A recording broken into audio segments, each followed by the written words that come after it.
Welcome to By the Pricking of My Thumbs, a chilling tale where faded memories, forgotten crimes, and buried secrets collide.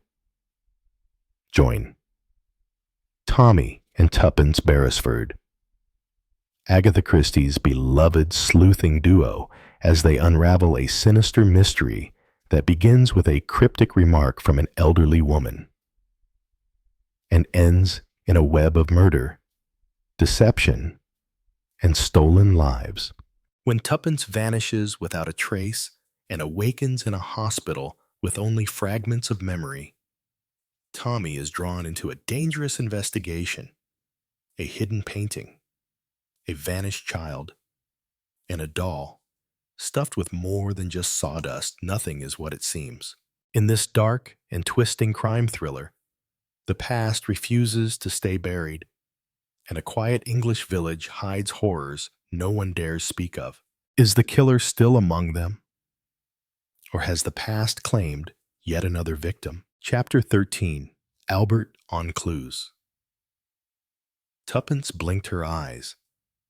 Vision seemed rather dim.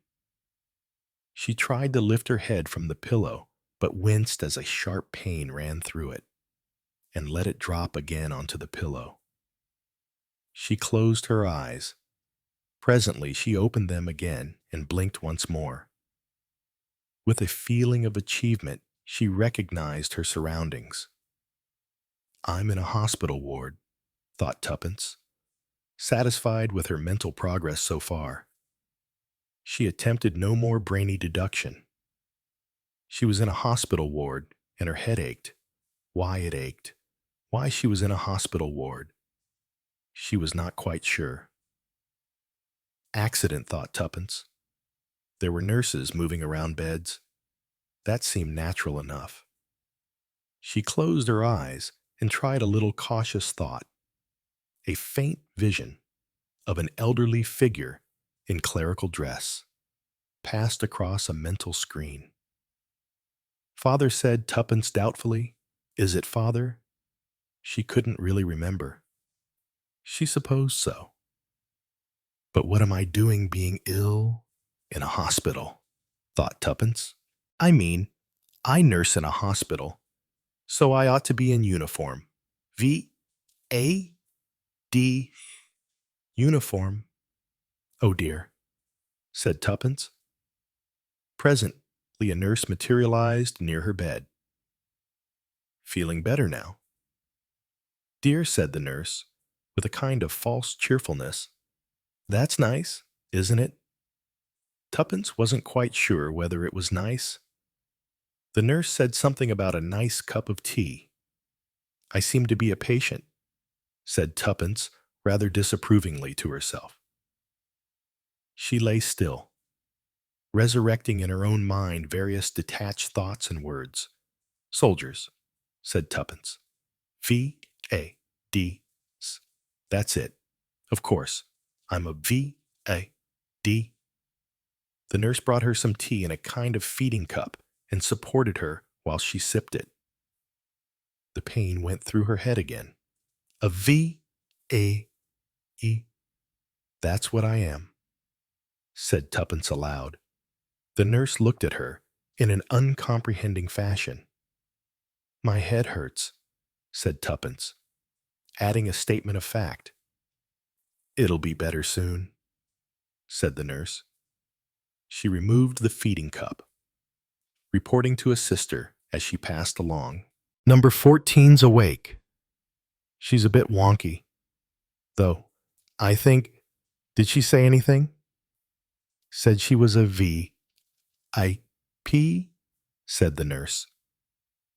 The ward sister gave a small snort, indicating that that was how she felt towards unimportant patients who reported themselves to be V-I-Ps. "We shall see about that," said the sister. "Hurry up, nurse. Don't be all day with that feeding cup." Tuppence remained half drowsy on her pillows.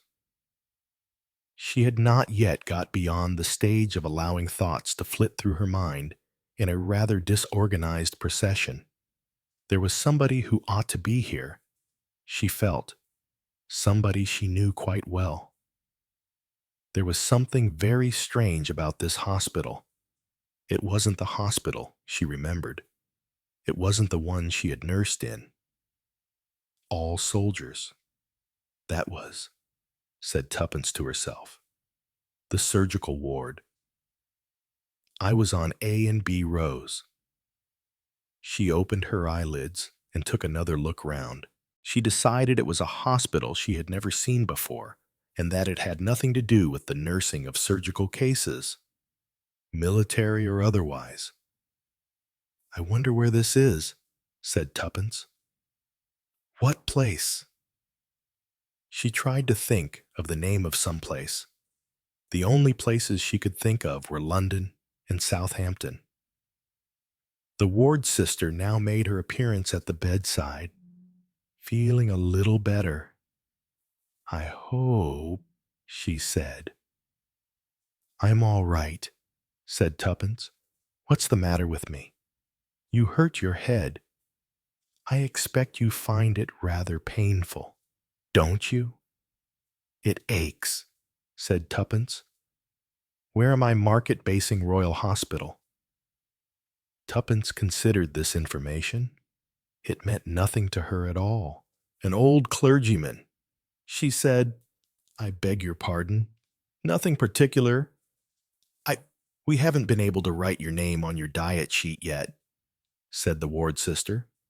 She held her biro pen at the ready and looked inquiringly at Tuppence. My name, yes, said the sister. For the records, she added helpfully. Tuppence was silent, considering. Her name? What was her name? How silly, said Tuppence to herself. I seem to have forgotten it, and yet I must have a name. Suddenly, a faint feeling of relief came to her.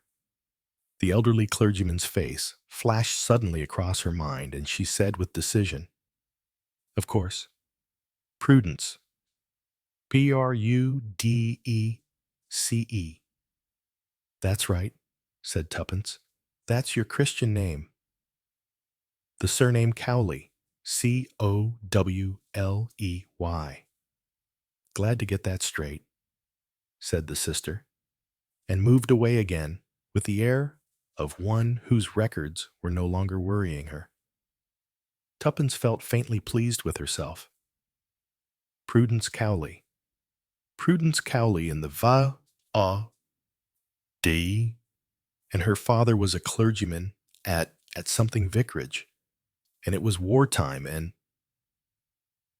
Funny, said Tuppence to herself. I seem to be getting this all wrong.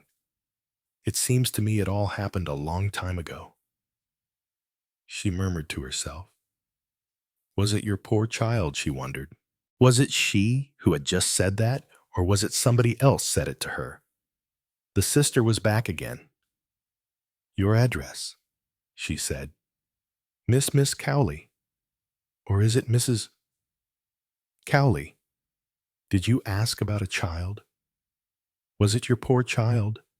Did somebody say that to me? Or am I saying it to them?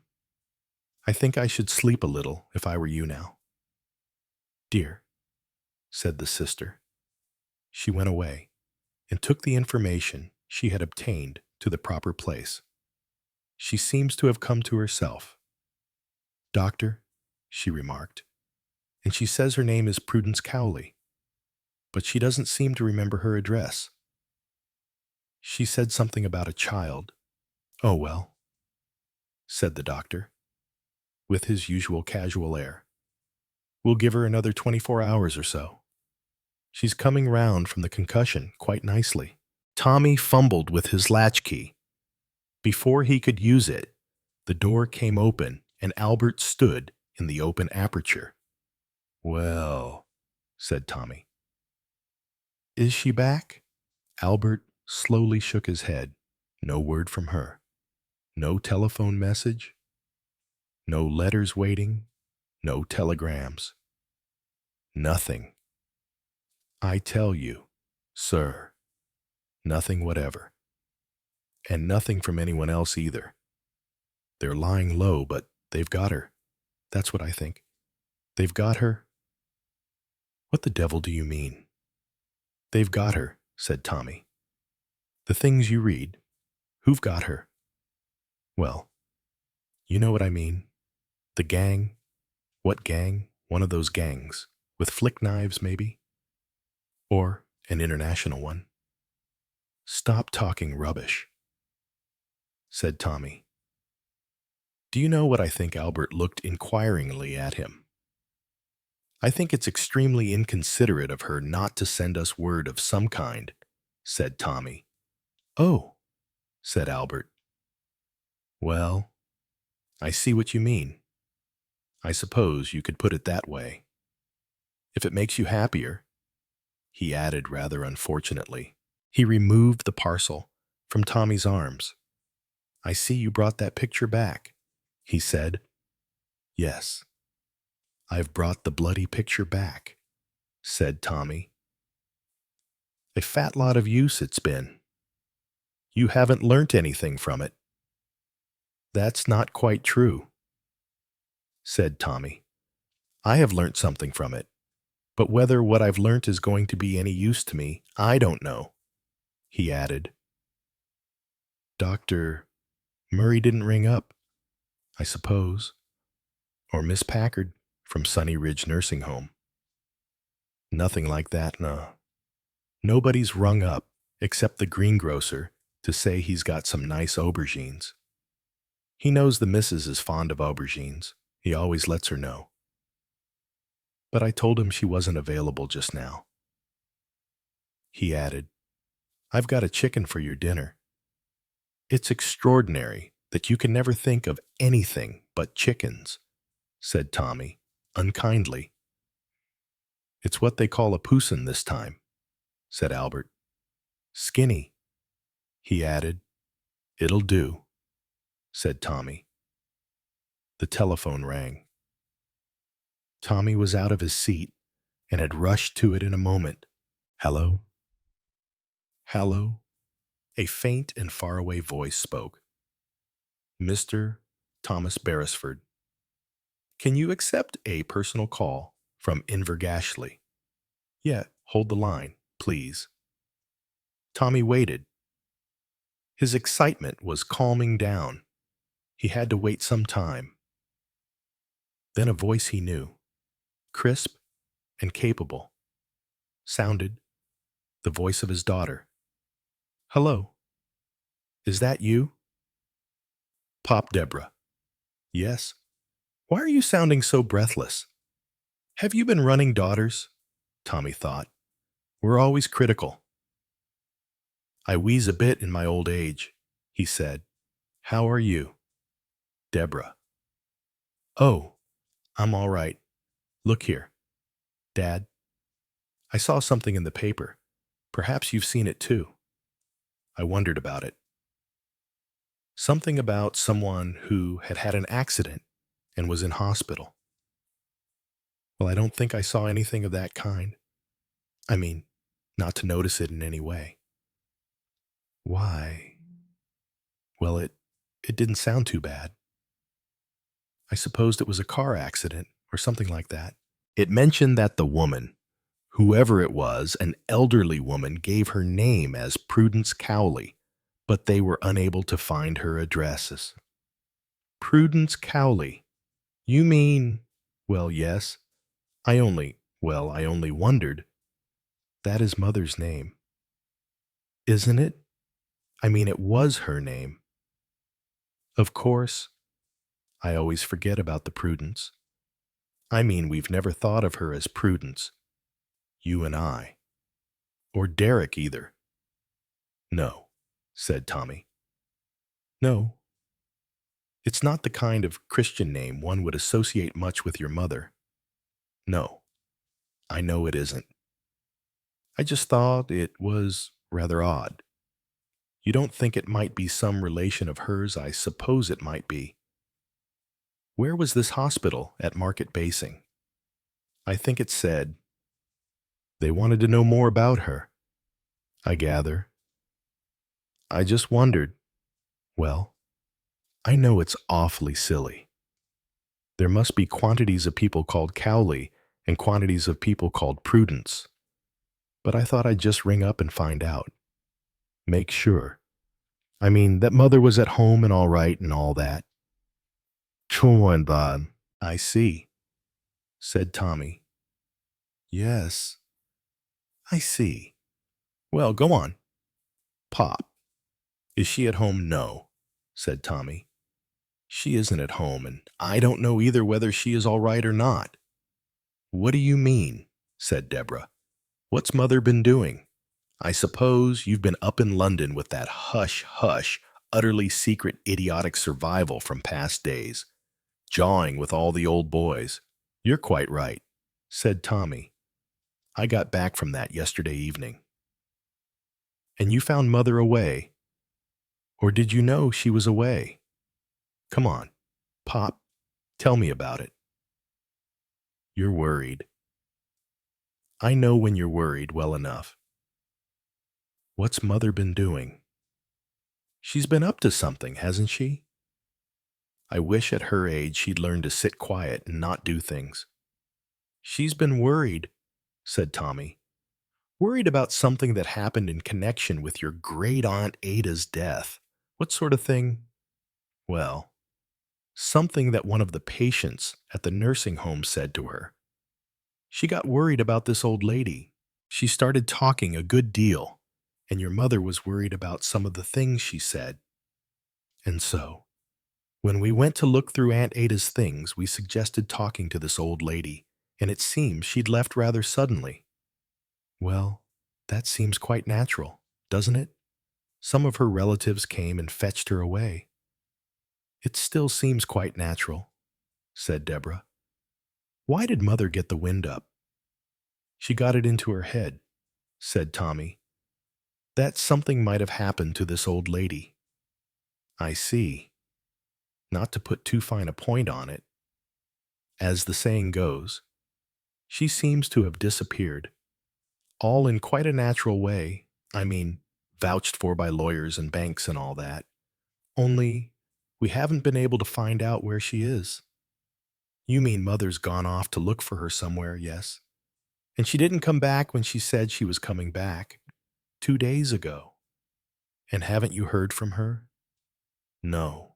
I wish to goodness you could look after Mother properly, said Deborah, severely. None of us have ever been able to look after her properly, said Tommy. Not you either. Deborah, if it comes to that, it's the same way she went off in the war and did a lot of things that she'd no business to be doing. But it's different now. I mean, she's quite old. She ought to sit at home and take care of herself. I suppose she's been getting bored. That's at the bottom of it all. Market Basing Hospital. Did you say, said Tommy, Melfordshire? It's about an hour or an hour and a half from London. I think by train. That's it, said Tommy. And there's a village near Market Basing called Sutton Chancellor. What's that got to do with it? Said Deborah. It's too long to go into now, said Tommy. It has to do with a picture painted of a house near a bridge by a canal. I don't think I can hear you very well, said Deborah. What are you talking about? Never mind, said Tommy. I'm going to ring up Market Basing Hospital and find out a few things. I've a feeling that it's your mother. All right, people. If they've had concussion, you know, often remember things first that happened when they were a child and only get slowly to the present. She's gone back to her maiden name. She may have been in a car accident, but I shouldn't be surprised if somebody hadn't given her a conk on the head. It's the sort of thing that happens to your mother. She gets into things. I'll let you know what I find out. 40 minutes later. Tommy Beresford glanced at his wristwatch and breathed a sigh of utter weariness. As he replaced the receiver With a final clang on the telephone rest, Albert made an appearance. "What about your dinner?" "Sir," he demanded, "you haven't eaten a thing, and I'm sorry to say I forgot about that chicken burnt to a cinder." "I don't want anything to eat," said Tommy. "What I want is a drink. Bring me a double whiskey." "Coming, sir," said Albert. A few moments later, he brought the required refreshment to where Tommy had slumped down in the worn but comfortable chair reserved for his special use. "And now, I suppose," said Tommy, "you want to hear everything. Matter of fact, sir," said Albert in a slightly apologetic tone, "I know most of it. You see, seeing as it was a question of the missus and all that, I took the liberty of lifting up the extension in the bedroom. I didn't think you'd mind, sir, not as it was. The missus, I don't blame you," said Tommy. "Actually, I'm grateful to you. If I had to start explaining got on to everyone, didn't you? The hospital and the doctor and the matron. No need to go over it all again," said Tommy. "Market Basing Hospital," said Albert. "Never breathed a word of that. She didn't. Never left it behind as an address or anything like that. She didn't intend it to be her address," said Tommy. "As far as I can make out, she was probably coshed on the head in an out-of-the-way spot somewhere. Someone took her along in a car and dumped her at the side of the road somewhere. To be picked up as an ordinary hit and run," he added. "Call me at 6:30 tomorrow morning. I want to get an early start. I'm sorry about your chicken getting burnt up again in the oven. I only put it in to keep warm and forgot about it." "Never mind chickens," said Tommy. "I've always thought they were very silly birds. Running under cars and clucking about. Bury the corpse tomorrow morning and give it a good funeral. She's not at death's door or anything, is she?" Sir asked Albert. "Subdue your melodramatic fancies," said Tommy. "If you'd done any proper listening, you'd have heard that she's come nicely to herself again, knows who she is, or was, and where she is, and they've sworn to keep her there waiting for me until I arrive to take charge of her again. On no account is she to be allowed to slip out by herself and go off again doing some more tomfool detective work." "Talking of detective work," said Albert, and hesitated with a slight cough. "I don't particularly want to talk about it," said Tommy. "Forget it. Albert, teach yourself bookkeeping or window box gardening or something." "Well, I was just thinking. I mean, as a matter of clues?" "Well, what about clues I've been thinking? That's where all the trouble in life comes from. Thinking. Clues," said Albert again. "That picture, for instance, that's a clue, isn't it?" Tommy observed that Albert had hung the picture of the house by the canal up on the wall. "If that picture's a clue to something, what do you think it's a clue to?" He blushed slightly at the inelegancy of the phrase he had just coined. "I mean, what's it all about? It ought to mean something." "What I was thinking of," said Albert, "if you'll excuse me mentioning it." "Go ahead, Albert." "What I was thinking of was that desk." "Desk? Yes. The one that came by the furniture removers with the little table and the 2 chairs and the other things. Family property. It was, you said, it belonged to my Aunt Ada," said Tommy. "Well, that's what I meant, sir. That's the sort of place where you find clues, in old desks. Antiques. Possibly," said Tommy. "It wasn't my business." "I know. And I suppose I really oughtn't to have gone messing about with it. But while you were away, sir, I couldn't help it.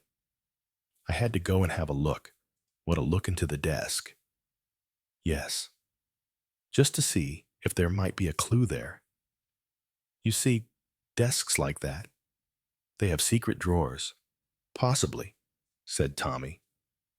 Well, there you are. There might be a clue there. Hidden. Shut up in the secret drawer?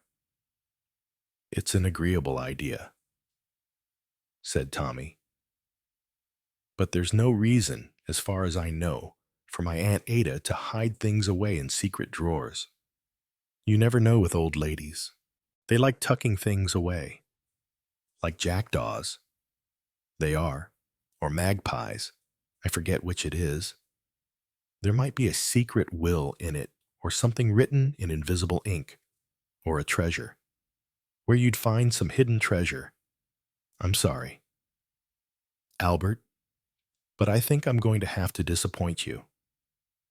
I'm pretty sure there's nothing of that kind in that nice old family desk, which once belonged to my Uncle William, another man who turned crusty in his old age besides being stone deaf and having a very bad temper.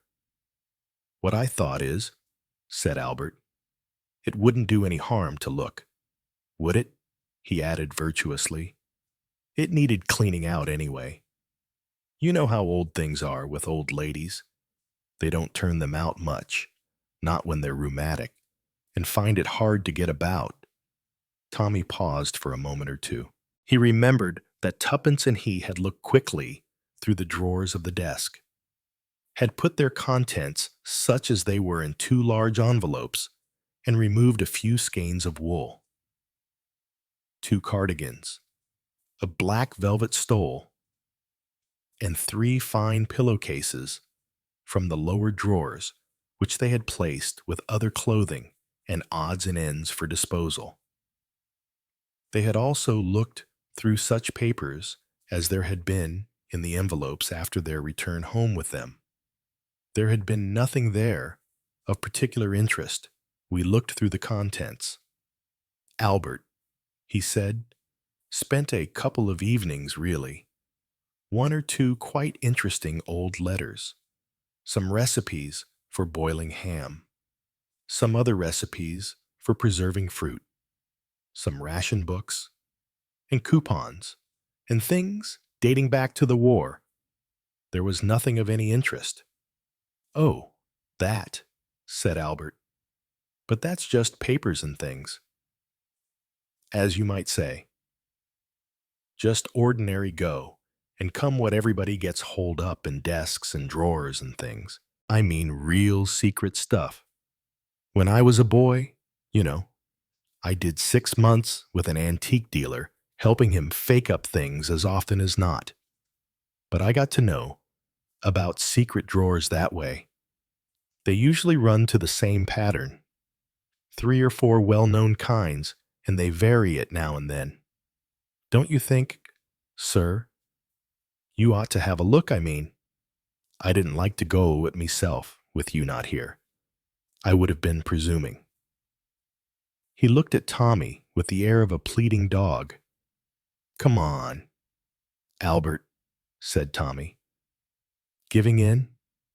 Let's go and presume. A very nice piece of furniture, thought Tommy, as he stood by Albert's side, surveying this specimen of his inheritance from Aunt Ada, nicely kept, beautiful old polish on it, showing the good workmanship and craftsmanship of days gone by. Well, Albert, he said, go ahead. This is your bit of fun. But don't go and strain it. Oh, I was ever so careful. I didn't crack it or slip knives into it or anything like that. First of all, we let down the front and put it on these 2 slab things that pull out. That's right. You see, the flap comes down this way, and that's where the old lady used to sit. Nice little mother-of-pearl blotting case your Aunt Ada had. It was in the left-hand drawer. There are these 2 things, said Tommy. He drew out 2 delicate, pilastered, shallow vertical drawers, Oh, them, sir. You can push papers in them, but there's nothing really secret about them. The most usual place is to open the little middle cupboard, and then at the bottom of it, usually there's a little depression, and you slide the bottom out and there's a space. But there's other ways and places. This desk is the kind that has a kind of well underneath. That's not very secret either, is it? You just slide back a panel. The point is, it looks as though you'd found all there was to find. You push back the panel. There's the cavity, and you can put a good many things in there that you want to keep a bit from being pawed over and all that. But that's not all, as you might say, because you see, here there's a little piece of wood in front, like a little ledge, and you can pull that up. You see? Yes, said Tommy. Yes, I can see that. You pull that up, and you've got a secret cavity here, just behind the middle lock. But there's nothing in it. No, said Albert. It looks disappointing. But if you slip your hand into that cavity and you wiggle it along either to the left or the right, there are two little thin drawers, one each side. There's a little semicircle cut out of the top, and you can hook your finger over that and pull gently towards you. During these remarks, Albert seemed to be getting his wrist in what was almost a contortionist position. Sometimes they stick a little. Wait, here she comes. Albert's hooked forefinger drew something towards him from inside. He clawed it gently forward until the narrow, small drawer showed in the opening. He hooked it out and laid it before Tommy, with the air of a dog bringing his bone to his master. Now wait a minute, sir. There's something in here, something wrapped up in a long, thin envelope. Now we'll do the other side. He changed hands and resumed his contortionist clawings. Presently, a second drawer was brought to light and was laid beside the first one. There's something in here, too, said Albert. Another sealed-up envelope that someone's hidden here one time or another. I've not tried to open either of them. I wouldn't do such a thing. His voice was virtuous in the extreme. I left that to you. But what I say is they may be clues. Together he and Tommy extracted the contents of the dusty drawers. Tommy took out first a sealed envelope rolled up lengthways with an elastic band round it. The elastic band parted as soon as it was touched. Looks valuable, said Albert. Tommy glanced at the envelope. It bore the superscription, Confidential. There you are, said Albert. Confidential. It's a clue. Tommy extracted the contents of the envelope in a faded handwriting, and very scratchy handwriting at that. There was a half sheet of notepaper. Tommy turned it this way and that, and Albert leaned over his shoulder, breathing heavily. Mrs. McDonald's recipe for salmon cream. Tommy read, given to me as a special favor.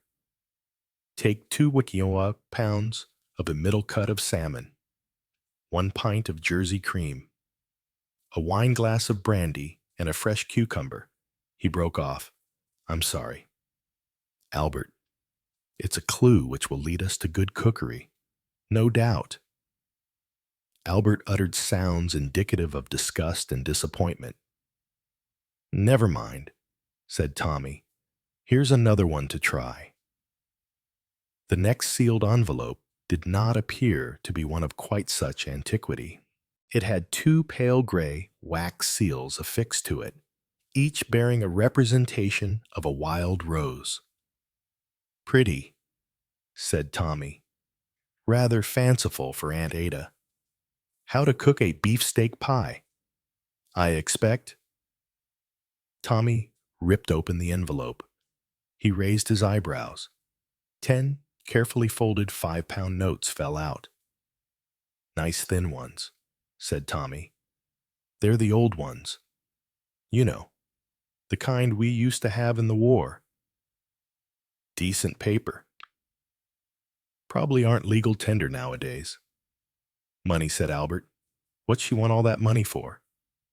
"Oh, that's an old lady's nest egg," said Tommy. "Aunt Ada always had a nest egg. Years ago, she told me that every woman should always have 50 pounds in 5-pound notes with her in case of what she called emergencies." "Well, I suppose it'll still come in handy," said Albert. "I don't suppose they're absolutely obsolete. I think you can make some arrangement to change them at a bank. There's another one still," said Albert. "The one from the other drawer." The next was bulkier. There seemed to be more inside it, and it had 3 large, important-looking red seals. On the outside was written in the same spiky hand, "In the event of my death, this envelope should be sent unopened to my solicitor, Mr. Rockberry of Rockberry and Tompkins, or to my nephew Thomas Beresford, not to be opened by any unauthorized person." There were several sheets of closely written paper. The handwriting was bad, very spiky, and here and there somewhat illegible. Tommy read it aloud with some difficulty. "I, Ada Maria Fanshawe, am writing down here certain matters which have come to my knowledge and which have been told me by people who are residing in this nursing home called Sunny Ridge. I cannot vouch for any of this information being correct, but there seems to be some reason to believe that suspicious, possibly criminal activities are taking place here, or have taken place here.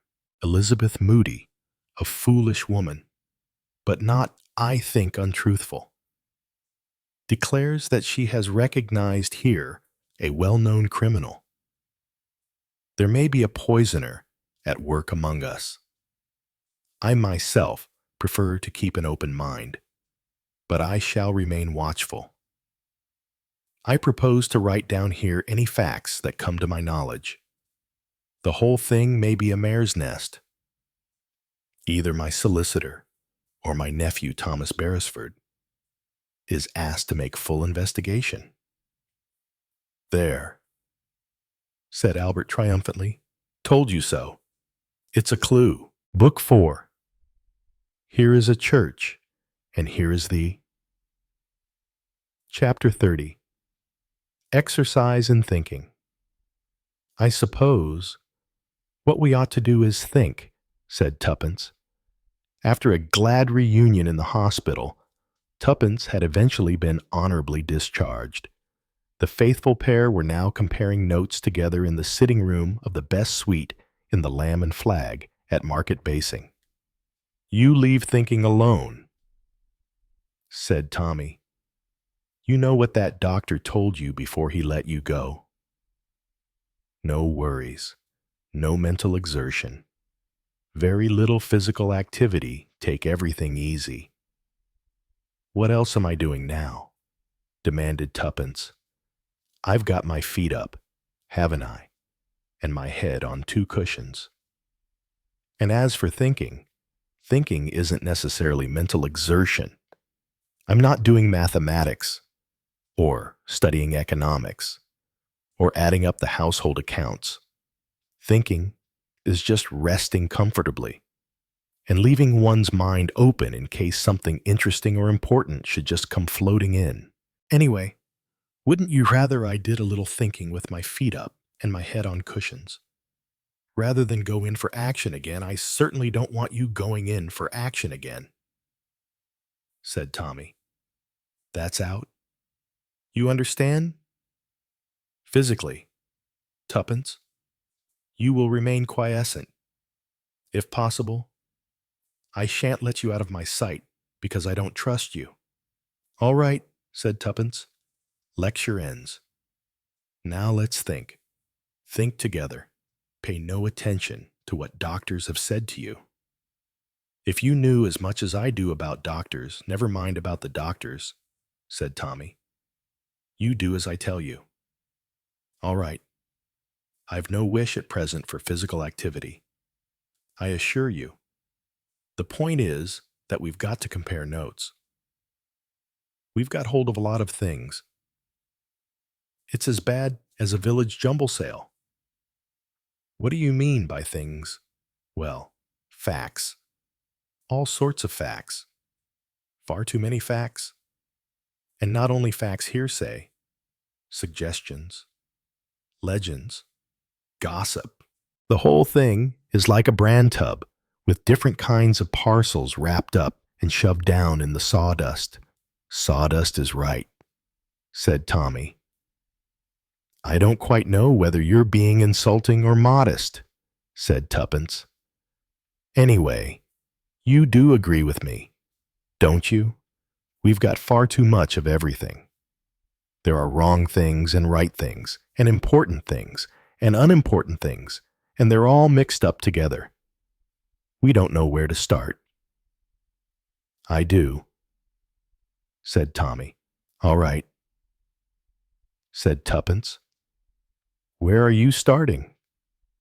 I'm starting with your being coshed on the head, said Tommy. Tuppence considered a moment. I don't see really that that's a starting point.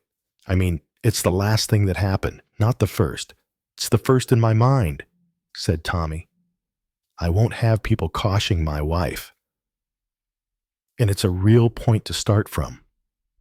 It's not imagination. It's a real thing that really happened. I couldn't agree with you more, said Tuppence. It really happened. And it happened to me. And I'm not forgetting it.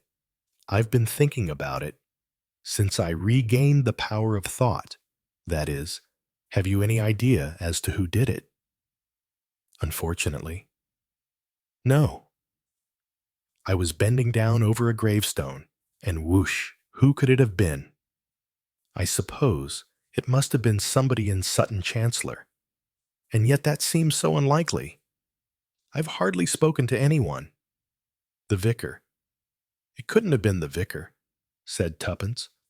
First, because he's a nice old boy, and secondly, because he wouldn't have been nearly strong enough. And thirdly, because he's got very asthmatic breathing. He couldn't possibly have crept up behind me without my hearing him. Then, if you count the vicar out, don't you, Well? Said Tommy. Yes, I do. As you know, I've been to see him and talked to him. He's been a vicar here for years, and everyone knows him. I suppose a fiend incarnate could put on a show of being a kindly vicar, but not for more than about a week or so at the outside. I'd say not for about 10 or 12 years. Well, then, said Tuppence, the next suspect would be Miss Bly. Nellie Bly. Though heaven knows why. She can't have thought I was trying to steal a tombstone. Do you feel it might have been her? Well, I don't really. Of course, she's competent. If she wanted to follow me and see what I was doing and conk me, she'd make a success of it. And like the vicar, she was there on the spot. She was in Sutton Chancellor, popping in and out of her house to do this and that, and she could have caught sight of me in the churchyard, come up behind me on tiptoe, out of curiosity, seen me examining a grave, objected to my doing so for some particular reason, and hit me with one of the church metal flower vases or anything else handy. But don't ask me why. There seems no possible reason. Who next? Tuppence misses. Cockerel, if that's her name, Mrs. Copley, said Tuppence. No, it wouldn't be Mrs. Copley. Now why are you so sure of that? She lives in Sutton Chancellor. She could have seen you go out of the house, and she could have followed you. Oh, yes, yes. But she talks too much, said Tuppence. I don't see where talking too much comes into it. If you'd listened to her a whole evening as I did, said Tuppence, you'd realize that anyone who talks as much as she does, non-stop in a constant flow, could not possibly be a woman of action as well. She couldn't have come up anywhere near me without talking at the top of her voice as she came. Tommy considered this. All right, he said, you have good judgment in that kind of thing. Tuppence, wash out Mrs. Copley. Who else is there, Amos Perry? Said Tuppence. That's the man who lives at the canal house. I have to call it the canal house because it's got so many other odd names. And it was called that originally, the husband of the friendly witch. There's something a bit queer about him. He's a bit simple-minded, and he's a big, powerful man. And he could cosh anyone on the head if he wanted to. And I even think it's possible in certain circumstances he might want to, though I don't exactly know why he should want to cosh me. He's a better possibility, really, than Miss Bly, who seems to me just one of those tiresome, efficient women who go about running parishes and poking their noses into things. Not at all the type who would get up to the point of physical attack, except for some wildly emotional reason, she added, with a slight shiver. You know, I felt frightened of Amos Perry the first time I saw him. He was showing me his garden. I felt suddenly that I wouldn't like to get on the wrong side of him or meet him in a dark road at night. I felt he was a man that wouldn't often want to be violent, but who could be violent if something took him that way? All right, said Tommy. Amos Perry, number 1. And there's his wife, said Tuppence slowly. The friendly witch. She was nice and I liked her. I don't want it to be her. I don't think it was her. But she's mixed up in things. I think things that have to do with that house. That's another point. You see, Tommy, we don't know what the important thing is in all this. I've begun to wonder whether everything doesn't circulate round that house, whether the house isn't the central point. The picture, that picture does mean something, doesn't it? Tommy, it must. I think, yes, said Tommy. I think it must. I came here trying to find Mrs. Lancaster, but nobody here seems to have heard of her. I've been wondering whether I got things the wrong way round that Mrs. Lancaster was in danger, because I'm still sure of that because she owned that picture. I don't think she was ever in Sutton Chancellor, but she was either given or she bought a picture of a house here, and that picture means something is in some way a menace to someone. Mrs. Moody told Aunt Ada that she recognized someone at Sunny Ridge, someone connected with criminal activities. I think the criminal activities are connected with the picture and with the house by the canal, and a child who perhaps was killed there. Aunt Ada admired Mrs. Lancaster's picture, and Mrs. Lancaster gave it to her, and perhaps she talked about it where she got it, or who had given it to her, and where the house was Mrs. Moody was bumped off, because she definitely recognized someone who had been connected with criminal activities. Tell me again about your conversation with Dr. Murray, said Tuppence. After telling you about Mrs. Coco, he went on to talk about certain types of killers, giving examples of real-life cases. One was a woman who ran a nursing home for elderly patients. I remember reading about it vaguely, though I can't remember the woman's name. But the idea was that they made over what money they had to her, and then they lived there until they died, well-fed and looked after, and without any money worries. And they were very happy, only they usually died well, within a year, quite peacefully in their sleep. And at last, people began to notice. She was tried and convicted of murder, but had no conscience pangs, and protested that what she had done was really a kindness to the old dears. "Yes, that's right," said Tommy. "I can't remember the name of the woman now." "Well, never mind about that," said Tuppence, and then he cited another case. A case of a woman, a domestic worker, or a cook, or a housekeeper.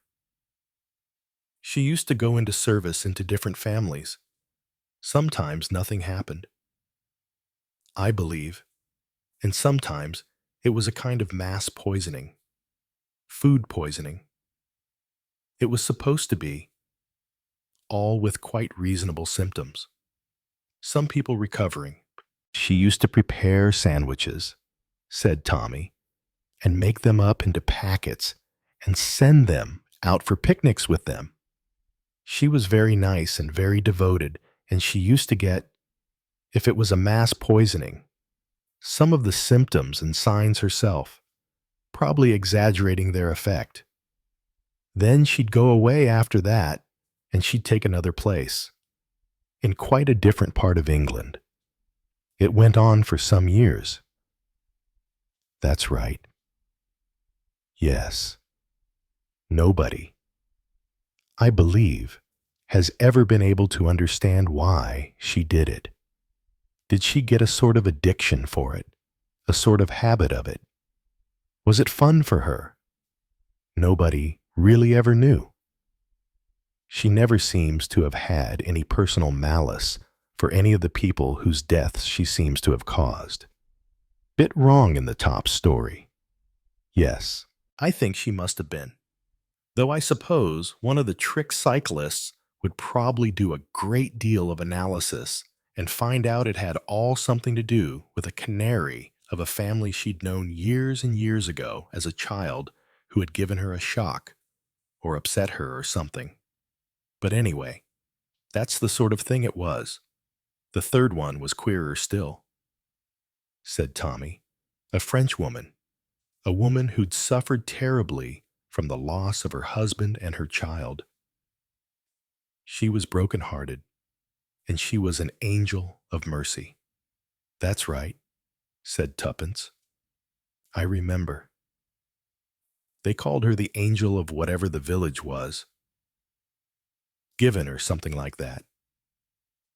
She went to all the neighbors and nursed them when they were ill. Particularly, she used to go to children when they were ill. She nursed them devotedly, but sooner or later, after apparently a slight recovery, they grew much worse and died. She spent hours crying and went to the funeral, crying, and everybody said they wouldn't know what they'd have done without the angel, who'd nursed their darlings and done everything she could. Why do you want to go over all this again? Tuppence. Because I wondered if Dr. Murray had a reason for mentioning them. You mean I think he connected up 3 classical cases that are well known, and tried them on, as it were, like a glove, to see if they fitted anyone at Sunny Ridge.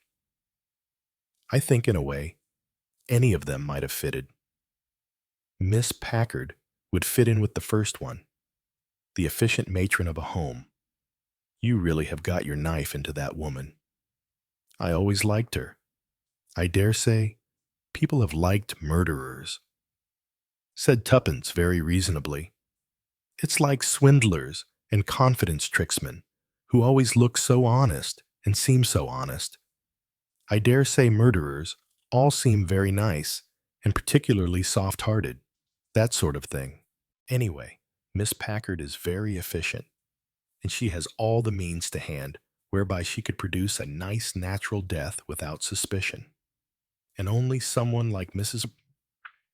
Coco would be likely to suspect her. Mrs. Coco might suspect her because she's a bit batty herself and can understand batty people. Or she might have come across her somewhere before. I don't think Miss Packard would profit financially by any of her elderly inmates' deaths. You don't know, said Tuppence. It would be a cleverer way to do it, not to benefit from all of them. Just get one or two of them, perhaps rich ones, to leave you a lot of money, but to always have some deaths that were quite natural as well, and where you didn't get anything. So you see, I think that Dr. Murray just might, have cast a glance at Miss Packard and said to himself, "Nonsense, I'm imagining things." But all the same, the thought stuck in his mind. The second case he mentioned would fit with a domestic worker, or cook, or even some kind of hospital nurse, somebody employed in the place, a middle-aged, reliable woman, but who was batty in that particular way, perhaps used to have little grudges, dislikes for some of the patients there. We can't go guessing at that, because I don't think we know anyone well enough. And the third one's more difficult, Tuppence admitted. Someone devoted, dedicated. Perhaps he just added that for good measure. Said Tommy. He added, I wonder about that Irish nurse. The nice one we gave the first stole to. Yes. The nice one Aunt Ada liked. The very sympathetic one. She seemed so fond of everyone. So sorry if they died. She was very worried when she spoke to us. Wasn't she? You said so she was leaving. And she didn't really tell us why. I suppose she might have been a rather neurotic type. Nurses aren't supposed to be too sympathetic. It's bad for patients. They are told to be cool and efficient and inspire confidence. Nurse Beresford speaking, said Tommy, and grinned.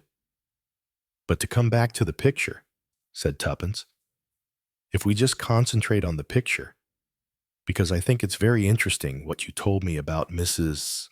Boscawen when you went to see her. She sounds interesting. She was interesting, said Tommy. Quite the most interesting person I think we've come across in this unusual business. The sort of person who seems to know things, but not by thinking about them. It was as though she knew something about this place that I didn't, and that perhaps you don't. But she knows something. It was odd what she said about the boat, said Tuppence. That the picture hadn't had a boat originally. Why do you think it's got a boat now? Oh, said Tommy. I don't know. Was there any name painted on the boat? I don't remember seeing one, but then I never looked at it very closely. It's got water lily on it, a very appropriate name for a boat. What does that remind me of? I've no idea. And she was quite positive that her husband didn't paint that boat. He could have put it in afterwards. She says, not. She was very definite. Of course, said Tuppence. There's another possibility we haven't gone into. About my caution. I mean, the outsider, somebody perhaps who followed me here from Market Basing that day to see what I was up to. Because I'd been there asking all those questions. Going into all those house agents. Blodgett and Burgess, and all the rest of them. They put me off about the house. They were evasive. More evasive than would be natural. It was the same sort of evasion as we had when we were trying to find out where Mrs. Lancaster had gone. Lawyers and banks. An owner who can't be communicated with because he's abroad. The same sort of pattern. They send someone to follow my car. They want to see what I'm doing. And in due course I am cautioned. Which brings us, said Tuppence, to the gravestone in the churchyard. Why didn't anyone want me to look at old gravestones? They were all pulled about anyway. A group of boys, I should say, who'd got bored with wrecking telephone boxes. and went into the churchyard to have some fun and sacrilege behind the church. You say there were painted words, or roughly carved words, yes, done with a chisel. I should think. Someone who gave it up as a bad job, the name Lily Waters and the age 7 years old. That was done properly, and then the other bits of words. It looked like whosoever. And then offend least of these and millstone sounds familiar. It should do. It's definitely biblical, but done by someone who wasn't quite sure what the words he wanted to remember were. Very odd, the whole thing. And why anyone should object. I was only trying to help the vicar and the poor man who was trying to find his lost child. There we are back to the lost child motif. Again, Mrs. Lancaster talked about a poor child walled up behind a fireplace, and Mrs. Copley chattered about walled up nuns and murdered children, and a mother who killed a baby, and a lover, and an illegitimate baby, and a suicide. It's all old tales and gossip and hearsay and legends, mixed up in the most glorious kind of hasty pudding. All the same, Tommy, there was one actual fact, not just hearsay or legend. You mean, I mean that, in the chimney of this canal house, this old rag doll fell out. A child's doll. It had been there a very, very long time, all covered with soot and rubble. Pity we haven't got it, said Tommy. I have, said Tuppence. She spoke triumphantly. You brought it away with you. Yeah. It startled me, you know. I thought I'd like to take it and examine it. Nobody wanted it or anything. I should imagine the Perrys would just have thrown it into the ash can straight away. I've got it here.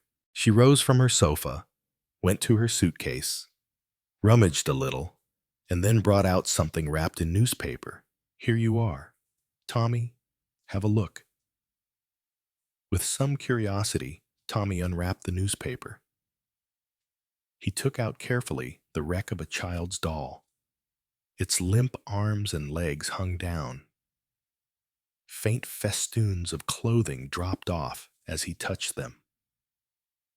The body seemed made of a very thin suede leather, sewn up over a body that had once been plump with sawdust and now was sagging because here and there the sawdust had escaped. As Tommy handled it, and he was quite gentle in his touch, the body suddenly disintegrated, flapping over in a great wound from which there poured out a cupful of sawdust, and with it small pebbles that ran to and fro about the floor. Tommy went round, picking them up carefully. Good Lord, he said to himself. Good Lord, how odd, Tuppence said. It's full of pebbles. Is that a bit of the chimney disintegrating? Do you think the plaster or something crumbling away? No, said Tommy. These pebbles were inside the body.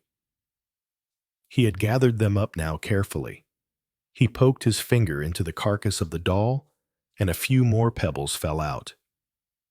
He took them over to the window and turned them over in his hand. Tuppence watched him with uncomprehending eyes. It's a funny idea, stuffing a doll with pebbles, she said. Well, they're not exactly the usual kind of pebbles, said Tommy. There was a very good reason for it, I should imagine. What do you mean, have a look at them? Handle a few? She took some wonderingly from his hand. They're nothing but pebbles. She said, some are rather large and some small. Why are you so excited? Because, Tuppence, I'm beginning to understand things. Those aren't pebbles, my dear girl. They're diamonds. Chapter 31. Evening at the vicarage. Diamonds. Tuppence gasped. Looking from him to the pebbles, she still held in her hand. She said, "These dusty-looking things. Diamonds." Tommy nodded. "It's beginning to make sense now. You see, Tuppence. It ties up. The canal house. The picture. You wait until Ivor Smith hears about that doll. He's got a bouquet waiting for you already. Tuppence. What for? For helping to round up a big criminal gang. You and your Ivor Smith. I suppose that's where you've been all this last week. Abandoning me in my last days of convalescence in that dreary hospital, just when I wanted brilliant conversation and a lot of cheering up. I came in visiting hours practically every evening. You didn't tell me much.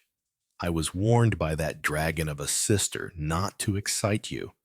But Ivor himself is coming here the day after tomorrow. And we've got a little social evening laid on at the vicarage. Who's coming, Mrs. Boscowan, one of the big local landowners. Your friend, Miss Nellie Bly. The vicar, of course. You and I. And Mr. Ivor Smith. What's his real name? As far as I know. It's Ivor Smith. You are always so cautious. Tuppence laughed suddenly. What's amusing you?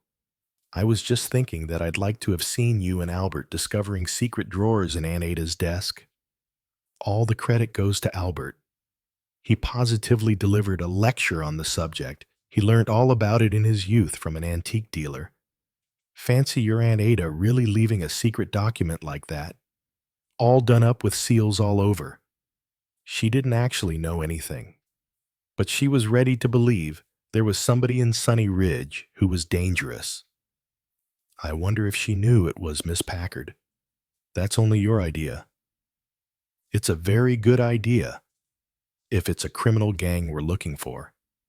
They'd need a place like Sunny Ridge, respectable and well run, with a competent criminal to run it, someone properly qualified to have access to drugs whenever she needed them, and by accepting any deaths that occurred as quite natural. It would influence a doctor to think they were quite all right. You've got it all taped out, but actually, the real reason you started to suspect Miss Packard was because you didn't like her teeth. The better to eat you with, said Tuppence meditatively. I'll tell you something else. Tommy, supposing this picture, the picture of the canal house, never belonged to Mrs. Lancaster at all. But we know it did. Tommy stared at her. No, we don't. We only know that Miss Packard said so. It was Miss Packard who said that Mrs. Lancaster gave it to Aunt Ada. But why should Tommy stopped? Perhaps that's why Mrs. Lancaster was taken away, so that she shouldn't tell us that the picture didn't belong to her, and that she didn't give it to Aunt Ada. I think that's a very far-fetched idea. Perhaps. But the picture was painted in Sutton Chancellor. The house in the picture is a house in Sutton Chancellor. We've reason to believe that that house is or was used as one of their hidey holes by a criminal association. Mr. Eccles is believed to be the man behind this gang. Mr. Eccles was the man responsible for sending Mrs. Johnson to remove Mrs. Lancaster. I don't believe Mrs. Lancaster was ever in Sutton Chancellor, or was ever in the canal house, or had a picture of it, though I think she heard someone at Sunny Ridge talk about it, Mrs. Coco perhaps. So she started chattering. And that was dangerous. So she had to be removed. And one day, I shall find her. Mark my words, Tommy. The quest of Mrs. Thomas Beresford. You look remarkably well, if I may say so. Mrs. Tommy, said Mr. Ivor Smith. I'm feeling perfectly well again, said Tuppence. Silly of me to let myself get knocked out. I suppose you deserve a medal, especially for this doll business. How you get onto these things, I don't know. She's the perfect terrier, said Tommy. Puts her nose down on the trail, and off she goes. You're not keeping me out of this party tonight, said Tuppence suspiciously. Certainly not. A certain amount of things, you know, have been cleared up. I can't tell you how grateful I am to you two. We were getting somewhere, mind you, with this remarkably clever association of criminals who have been responsible for a stupendous amount of robberies over the last 5 or 6 years. As I told Tommy when he came to ask me if I knew anything about our clever legal gentleman, Mr. Eccles. We've had our suspicions of him for a long time, but he's not the man you'll easily get evidence against. Too careful by far. He practices as a solicitor an ordinary, genuine business with perfectly genuine clients. As I told Tommy, one of the important points has been this chain of houses, genuine, respectable houses with quite genuine, respectable people living in them. Living there for a short time, then leaving. Now, thanks to you, Mrs. Tommy, and your investigation of chimneys and dead birds, we've found quite certainly one of those houses, the house where a particular amount of the spoil was concealed. It's been quite a clever system, you know, getting jewels or various things of that kind changed into packets of rough diamonds, hiding them. And then, when the time comes, they are flown abroad, or taken abroad in fishing boats. When all the hue and cry about one particular robbery has died down, what about the Perrys? Are they? I hope they're not mixed up in it. One can't be sure, said Mr. Smith. No, one can't be sure. It seems likely to me that Mrs. Perry at least knows something, or certainly knew something once. Do you mean she really is one of the criminals? It mightn't be that. It might be, you know, that they had a hold on her. What sort of hold? Well, you'll keep this confidential. I know you can hold your tongue in these things, but the local police have always had the idea that the husband, Amos Perry, might just possibly have been the man who was responsible for a wave of child murders a good many years ago. He is not fully competent mentally. The medical opinion was that he might quite easily have had a compulsion to do away with children. There was never any direct evidence, but his wife was perhaps over-anxious to provide him always with adequate alibis. If so, you see, that might give a gang of unscrupulous people a hold on her, and they may have put her in as tenant of part of a house where they knew she'd keep her mouth shut. They may really have had some form of damaging evidence against her husband. You met them. What do you feel about them both? Mrs. Tommy. I liked her, said Tuppence. I think she was well. As I say, I summed her up as a friendly witch, given to white magic, but not black. What about him? I was frightened of him, said Tuppence. Not all the time, just once or twice. He seemed suddenly to go big and terrifying. Just for a minute or two. I couldn't think what I was frightened of, but I was frightened. I suppose, as you say, I felt that he wasn't quite right in his head.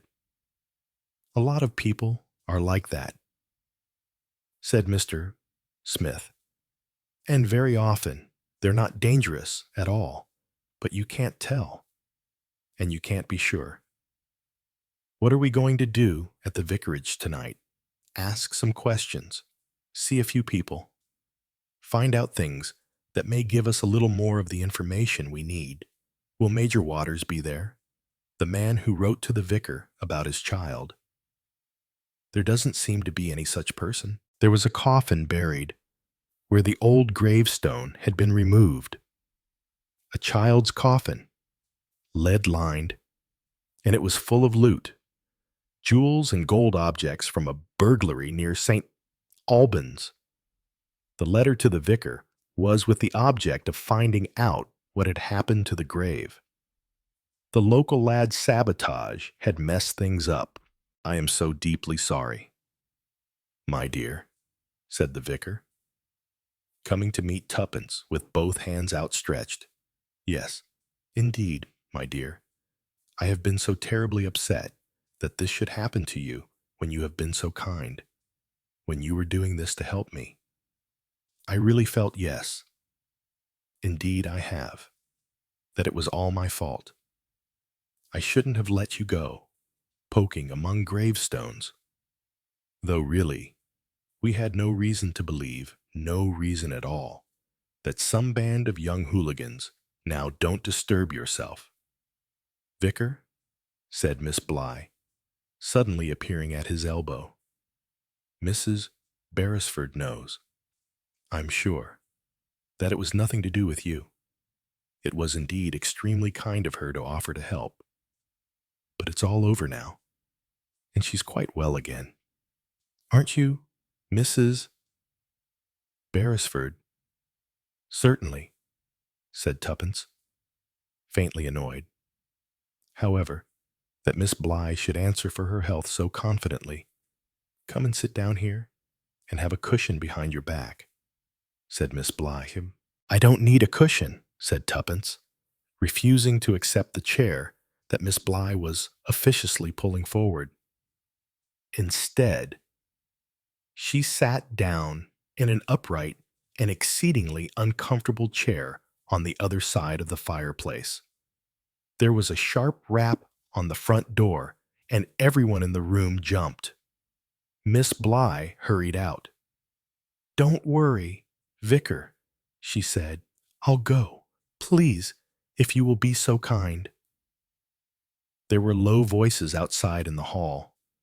Then Miss Bligh came back, shepherding a big woman in a brocade shift, and behind her a very tall, thin man. A man of cadaverous appearance. Tuppence stared at him. A black cloak was round his shoulders, and his thin, gaunt face was like the face from another century. He might have come, Tuppence thought, straight out of an El Greco canvas. I'm very pleased to see you, said the vicar, and turned. May I introduce Sir Philip Stark, Mr. and Mrs. Beresford, Mr. Ivor Smith. Ah, Mrs. Boscawen, I have not seen you for many, many years, Mr. and Mrs. Beresford. I've met Mr. Beresford, said Mrs. Boscawen. She looked at Tuppence. How do you do? She said. I'm glad to meet you. I heard you'd had an accident. Yes, I'm all right again now. The introductions completed. Tuppence sat back in her chair. Tiredness swept over her, as it seemed to do rather more frequently than formerly, which she said to herself was possibly a result of concussion. Sitting quietly, her eyes half closed, she was nevertheless scrutinizing everyone in the room with close attention. She was not listening to the conversation. She was only looking. She had a feeling that a few of the characters in the drama in which she had unwittingly involved herself, were assembled here as they might be in a dramatic scene. Things were drawing together, forming themselves into a compact nucleus. With the coming of Sir Philip Stark and Mrs. Boscawen, it was as though two hitherto unrevealed characters were suddenly presenting themselves. They had been there all along, as it were, outside the circle, But now they had come inside. They were somehow concerned, implicated. They had come here this evening. Why? She wondered. Had someone summoned them, Ivor Smith? Had he commanded their presence, or only gently demanded it? Or were they perhaps as strange to him as they were to her, she thought to herself. It all began in Sunny Ridge. But Sunny Ridge isn't the real heart of the matter. That had always been, here, in Sutton Chancellor. Things had happened here, not very lately. Almost certainly not lately. Long ago. Things which had nothing to do with Mrs. Lancaster. But Mrs. Lancaster had become unknowingly involved. So where was Mrs. Lancaster now? A little cold shiver passed over Tuppence. I think, thought Tuppence, I think perhaps she's dead. If so, Tuppence felt she herself had failed. She had set out on her quest worried about Mrs. Lancaster, feeling that Mrs. Lancaster was threatened with some danger, and she had resolved to find Mrs. Lancaster. Protect her. And if she isn't dead, thought Tuppence, I'll still do it, Sutton Chancellor. That was where the beginning of something meaningful and dangerous had happened. The house with the canal was part of it. Perhaps it was the center of it all. Or was it Sutton Chancellor itself, a place where people had lived, had come to, had left, had run away, had vanished, had disappeared and reappeared like Sir Philip Stark? Without turning her head, Tuppence's eyes went to Sir Philip Stark. She knew nothing about him except what Mrs. Copley had poured out in the course of her monologue on the general inhabitants. A quiet man, a learned man, a botanist, an industrialist, or at least one who owned a big stake in industry. Therefore, a rich man, and a man who loved children. There she was, back at it. Children again. The house by the canal and the bird in the chimney. And out of the chimney had fallen a child's doll, shoved up there by someone.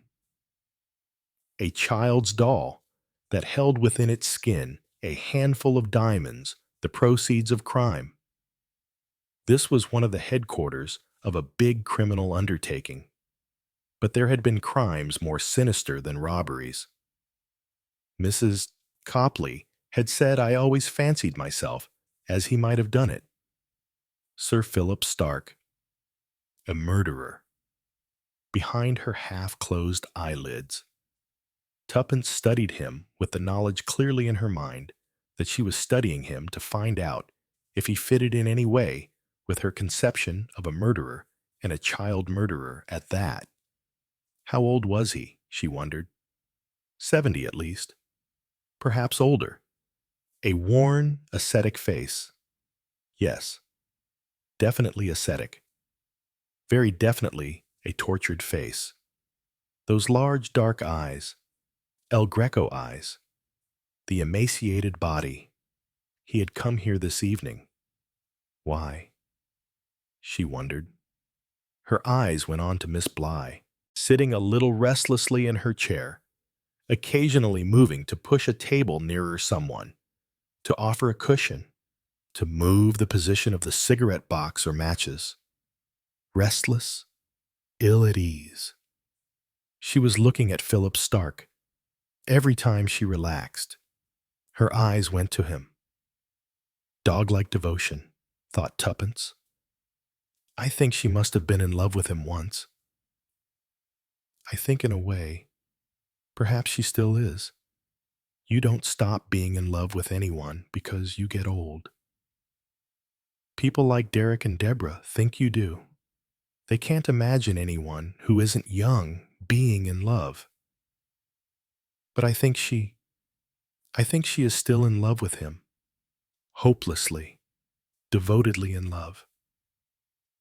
Didn't someone say, was it Mrs.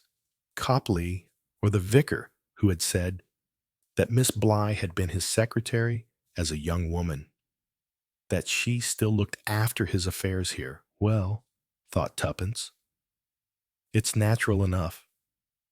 Secretaries often fall in love with their bosses. So say Gertrude Bly had loved Philip Stark. Was that a useful fact at all?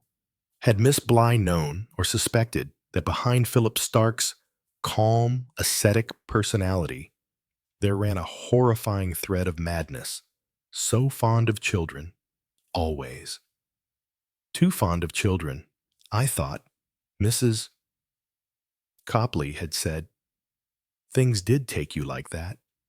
Perhaps that was a reason for his looking so tortured.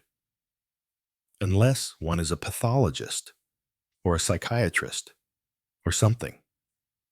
One doesn't know anything about mad murderers, thought Tuppence. Why do they want to kill children? What gives them that urge? Are they sorry about it afterwards? Are they disgusted? Are they desperately unhappy? Are they terrified? At that moment, she noticed that his gaze had fallen on her. His eyes met hers and seemed to leave some message. You are thinking about me. Those eyes said, yes, it's true what you are thinking. I am a haunted man. Yes, that described him exactly. He was a haunted man. She wrenched her eyes away. Her gaze went to the vicar. She liked the vicar. He was a dear. Did he know anything? He might, Tuppence thought, or he might be living in the middle of some evil tangle that he never even suspected. Things happened all round him, perhaps, but he wouldn't know about them, because he had that rather disturbing quality of innocence. Mrs. Boscawen. But Mrs. Boscawen was difficult to know anything about.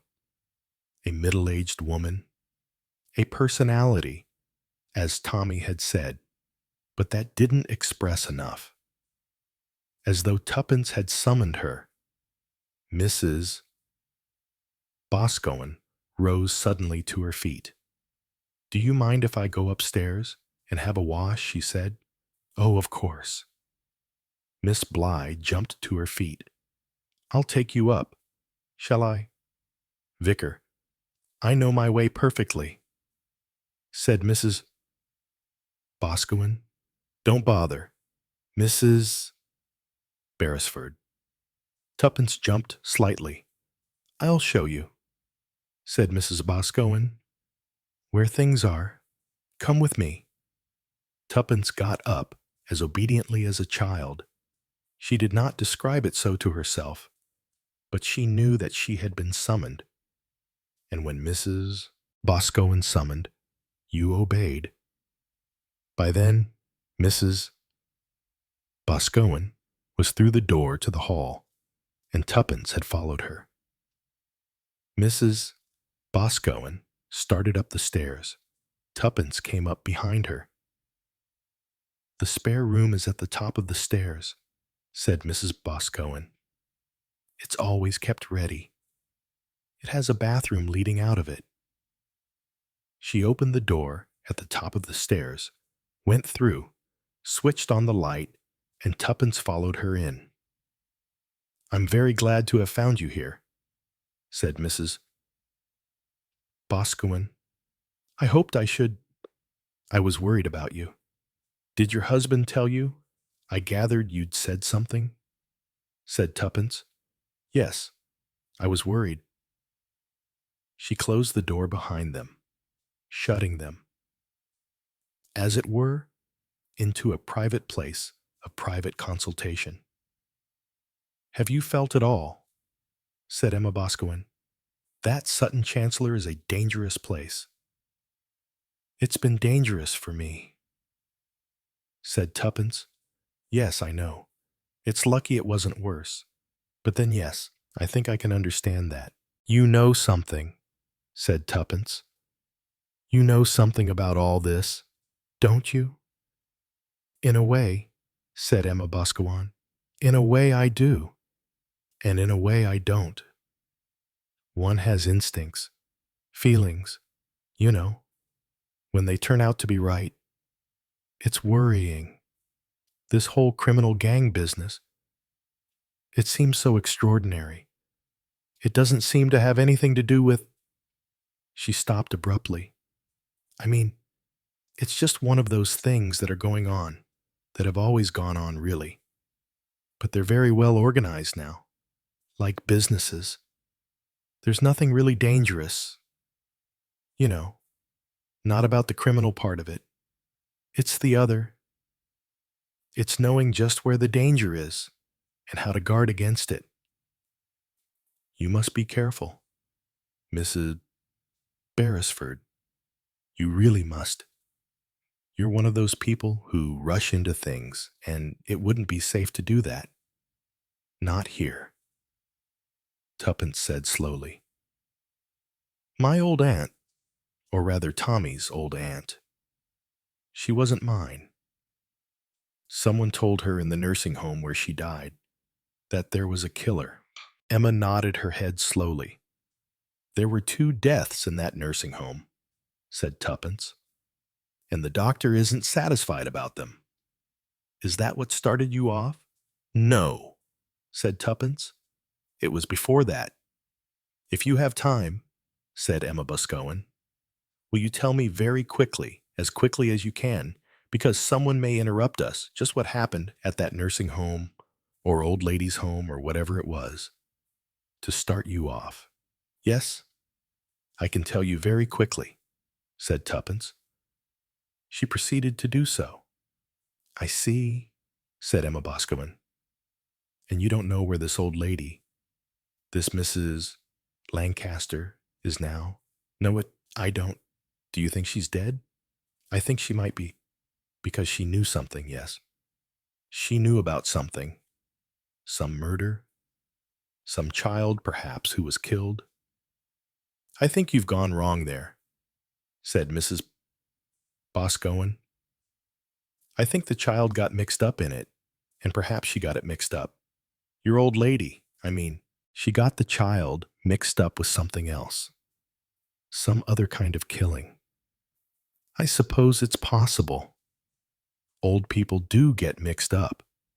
But there was a child murderer loose here, wasn't there? Or so the woman I lodged with here said.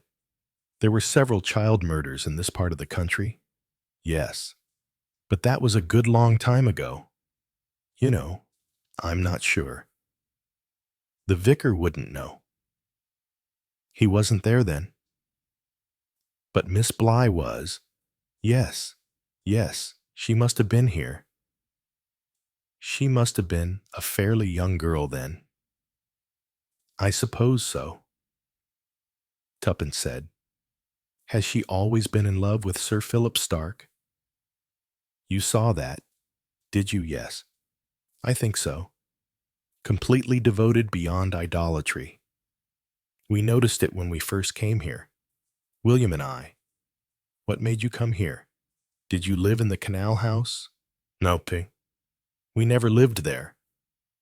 He liked to paint it. He painted it several times. What's happened to the picture your husband showed me? He brought it home again, said Tuppence. He told me what you said about the boat, that your husband didn't paint it, the boat called Water Lily. Yes, it wasn't painted by my husband. When I last saw the picture, there was no boat there. Somebody painted it in and called it Water Lily, and a man who didn't exist. Major Waters wrote about a child's grave, a child called Lillian, but there was no child buried in that grave. Only a child's coffin, full of the proceeds of a big robbery. The painting of the boat must have been a message to say where the loot was hidden. It all seems to tie up with crime. It seems to. Yes. But one can't be sure what Emma Boscawen broke off abruptly. She said quickly, She's coming up to find us. Go into the bathroom. Who, Nellie Bly? Pop into the bathroom, bolt the door. She's just a busybody, said Tuppence, disappearing into the bathroom. Something a little more than that, said Mrs. Boscawen. Miss Bly opened the door and came in, brisk and helpful. "Oh, I hope you found everything you wanted," she said. "There were fresh towels and soap. I hope Mrs. Copley comes in to look after the vicar, but I really have to see she does things properly." Mrs. Boscawen and Miss Bly went downstairs together. Tuppence joined them just as they reached the drawing-room door. Sir Philip Stark rose as she came into the room, rearranged her chair, and sat down beside her. "Is that the way you like it, Mrs. Beresford?" "Yes, thank you," said Tuppence. "It's very comfortable." I'm sorry to hear his voice had a vague charm to it, though it had some elements of a ghost-like voice, far away, lacking in resonance, yet with a curious depth about your accident, he said. "It's so sad nowadays, all the accidents there are." His eyes were wandering over her face, and she thought to herself, "He's making just as much a study of me as I made of him." She gave a sharp half-glance at Tommy, but Tommy was talking to Emma Boscawen. "What made you come to Sutton Chancellor in the first place, Mrs. Beresford?" "Oh, we're looking for a house in the country, in a vague sort of way," said Tuppence. "My husband was away from home attending some congress or other, and I thought I'd have a tour round a likely part of the countryside just to see what there was going, and the kind of price one would have to pay. You know, I hear you went and looked at the house by the canal bridge." "Yes, I did. I believe I'd once noticed it from the train. It's a very attractive-looking house from the outside." "Yes, I should imagine, though, that even the outside needs a great deal doing to it, to the roof and things like that. Not so attractive on the wrong side, is it?" "No. It seems to me a curious way to divide up a house." "Oh well," said Philip Stark. "People have different ideas, don't they? You never lived in it. Did you ask Tuppence?" No. "Indeed, my house was burnt down many years ago. There's part of it left still. I expect you've seen it, or had it pointed out to you. It's above this vicarage. You know, a bit up the hill. At least what they call a hill in this part of the world. It was never much to boast of. My father built it way back in 1890 or so. A proud mansion. Gothic overlays. A touch of Balmoral. Our architects nowadays rather admire that kind of thing again. Though actually 40 years ago it was shuddered at. It had everything a so-called gentleman's house ought to have." His voice was gently ironic. "A billiard room, a morning room, ladies' parlor, colossal dining room, a ballroom, about 14 bedrooms, and once had or so, I should imagine, a staff of 14 servants to look after it." "You sound as though you never liked it much yourself." "I never did. I was a disappointment to my father. He was a very successful industrialist. He hoped I would follow in his footsteps. I didn't. He treated me very well. He gave me a large income, or allowance, as it used to be called, and let me go my own way." "I heard you were a botanist." "Well, that was one of my great relaxations. I used to go looking for wildflowers, especially in the Balkans. Have you ever been to the Balkans looking for wildflowers? It's a wonderful place for them. It sounds very attractive. Then you used to come back and live here. I haven't lived here for a great many years now. In fact, I've never been back to live here since my wife died." "Oh," said Tuppence, slightly embarrassed. "Oh, I'm sorry. It's quite a long time ago now. She died before the war, in 1938. She was a very beautiful woman," he said.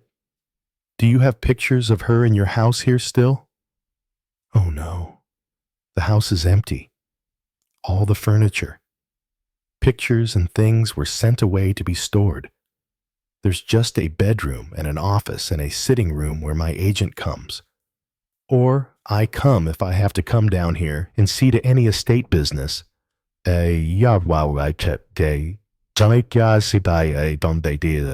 It's never been sold, though. There's some talk of having a development of the land there. I don't know. Not that I have any feeling for it. My father hoped that he was starting a kind of feudal domain. I was to succeed him, and my children were to succeed me, and so on, and so on, and so on." He paused a minute and said, "Then, but Julia and I never had any children." "Oh," said Tuppence sully. "I see. So there's nothing to come here for. In fact, I hardly ever do. Anything that needs to be done here Nellie Bly does for me." He smiled over at her. "She's been the most wonderful secretary. She still attends to my business affairs or anything of that kind. You never come here, and yet you don't want to sell it," said Tuppence. "There's a very good reason why not," said Philip Stark. A faint smile passed over the austere features. "Perhaps, after all, I do inherit some of my father's business sense. The land, you know, is improving enormously in value. It's a better investment than money would be. If I sold it, it appreciates every day. Someday, who knows, we'll have a grand new dormitory town built on that land. Then you'll be rich. Then I'll be an even richer man than I am at present," said Sir Philip, "and I'm quite rich enough. What do you do most of the time I travel? And I have interests in London. I have a picture gallery there. I'm by way of being an art dealer. All those things are interesting. They occupy one's time till the moment when the hand is laid on your shoulder which says, 'Depart.'" "Don't," said Tuppence. "That sounds, it gives me the shivers." "It needn't give you the shivers. I think you're going to have a long life. Mrs. Beresford, and a very happy one." "Well, I'm very happy at present," said Tuppence. "I suppose I shall get all the aches and pains and troubles that old people do get, deaf and blind and arthritis and a few other things. You probably won't mind them as much as you think you will. If I may say so, without being rude, you and your husband seem to have a very happy life together." "Oh, we have," said Tuppence. "I suppose, really," she said, "there's nothing in life like being happily married." Is there such a moment later, she wished she had not uttered these words, when she looked at the man opposite her, who she felt had grieved for so many years, and indeed might still be grieving for the loss of a very much loved wife. She felt even more angry with herself. Chapter 32. The morning after. You sit in the Boscoans' drawing room, teacup in hand, but the porcelain feels like it might cut you. They're watching you, Sir Philip with his politician's patience, Mrs. Boscawen with a 1,000-watt smile that never reaches her eyes. The fire crackles, but there's no warmth in it. You ask about the painting, the little house by the canal. "Charming, isn't it, Mrs.?" Boscawen says. "It always felt familiar to me, though I can't quite place why." You nod, but the hairs rise on your neck.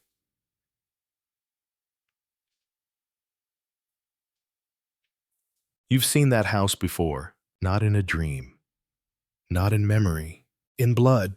That night, you lie awake in your guest room, back at the vicarage. The wallpaper peels in one corner. The bedspread smells faintly of lavender and mildew. The silence is heavy. You replay it again. The woman at the nursing home who whispered about children behind the fireplace. The coded glances between Stark and Boscawen. The house in the painting. The child's shoe you found near the canal. They've buried something, but not deep enough. And it's in my house. You rise before dawn. No note, no coat, just your handbag and your instincts. You leave the vicarage without a sound. The canal house. It takes you 2 hours to walk there. It looks the same. Crumbling red brick, windows like watching eyes, ivy creeping like guilt. You push open the garden gate. It groans. The kind of sound that makes your skin crawl. Inside, the air is damp and wrong. Your shoes crunch on broken glass and dried leaves. And then you hear it, scratch, scratch, from behind the fireplace. You freeze. It's not a sound you imagined. You move closer, kneel. Your hand trembles as it reaches toward the brickwork. And then click, your fingers brush metal, a hidden latch. You pull, the brick shifts, and behind it darkness. To come, a crawl space, barely large enough for a child. You reach in and feel it. Not a body, not a clue. A doll, porcelain, its face cracked, and sewn into its dress, a name stitched in red thread. Lucy. You stagger back. The floor tilts. You've heard that name. Not in the newspapers.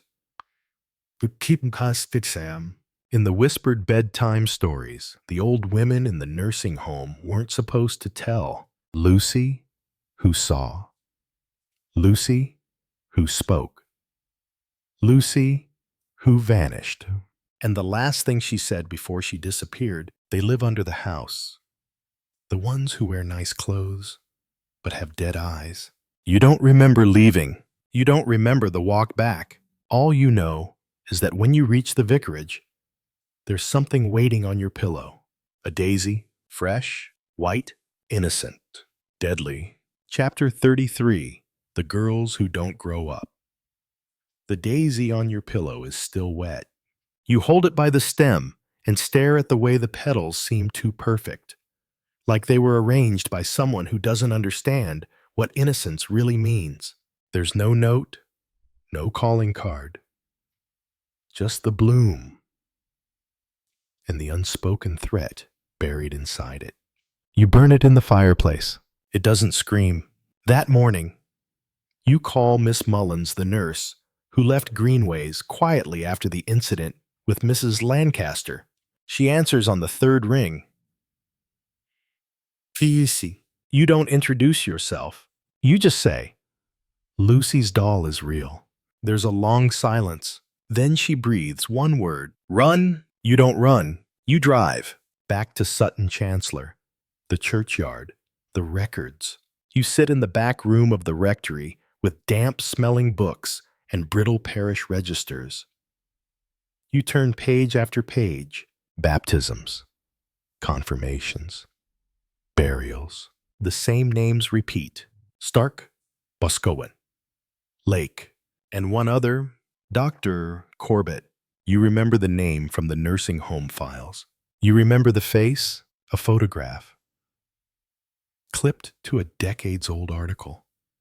Doctor launches village youth program.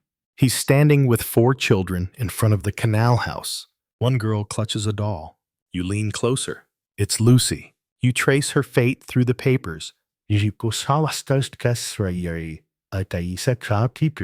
No official missing persons report. Just a transfer. Greenways. Melchester Asylum. Private relocation. After that blank space, you leave the rectory with a stack of photocopies pressed to your chest like a shield, and you return to the canal house. But something's changed. There are no leaves in the garden now. No broken glass. The crawl space behind the fireplace is bricked up. Fresh mortar, still wet. On the doorstep, a photograph. You recognize it instantly.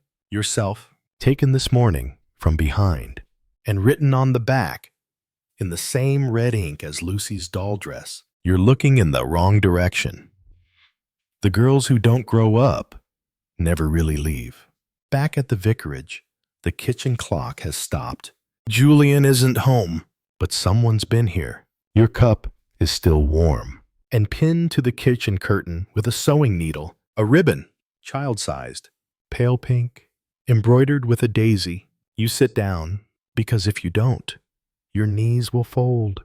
You finally understand? They weren't burying children.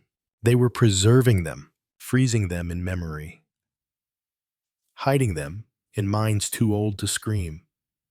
Whispers in nursing homes, nurseries and basements, paintings of houses no one remembers building. They called it therapy. You call it horror. Chapter 34. The Memory Farm. You drive north. Gravel spitting under the tires, fog low and metallic against the windshield. You don't tell Julian. You don't call Scotland Yard. You follow an address scribbled in the margin of Lucy's patient file, Rosewood Farm, near Selsey Morse. Officially decommissioned, privately forgotten. You turn off the main road and follow a rutted lane. Trees like dead men standing guard. A wooden sign swings crooked in the wind. Rosewood Farm. Est. 1924. Rehabilitative program for difficult girls. You park beneath a broken archway and step out. No birds. No sound. Just wind threading through the trees, like breath over a grave. The house sits hunched at the top of the hill, whitewashed walls mottled with decay. The windows are dark. One is cracked. Another is nailed shut from the inside. You push open the gate. It doesn't creak. It sighs. Inside, the wallpaper is yellowed, peeling like old skin. The hallway smells of dust, soap, and something sour. You find a ledger in the entryway. Girls' names. Faded to ghosts.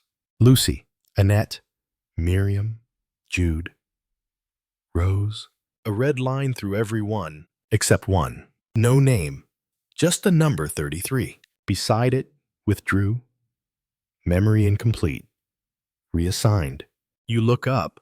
The hallway stretches longer than it should. At the far end, a door opens softly. Not from wind.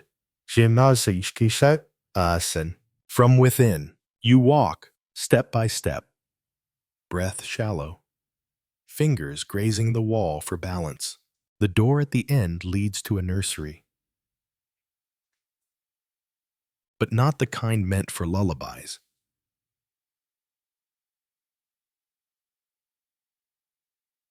The wallpaper is a forest scene. Bunnies, bears, bluebirds, but they've been scratched over. The eyes of the animals replaced with X's. On the floor, dozens of dolls, all identical. Porcelain. Red stitching, all named Lucy. You hear a voice behind you, small, flat, tired. She said she'd come back, but she never did. You turn. There's a girl in the corner, knees pulled to her chest.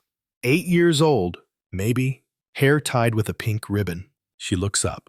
Her eyes are cloudy, as if memory was poured into her and then drained. She whispers again. They put the bad ones in the paintings.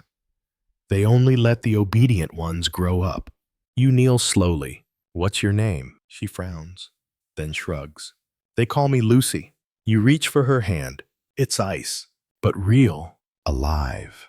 Then her voice drops to a whisper. Close to your ear. There's a grown-up here now, pretending to be a child. She says her name is Tuppence. Your blood freezes. You look at her, really look. She smiles, but not with a child's mouth. And in that moment, you see it, not innocence. Mirroring, the girl isn't remembering you. She's reflecting you, behind you. A creak.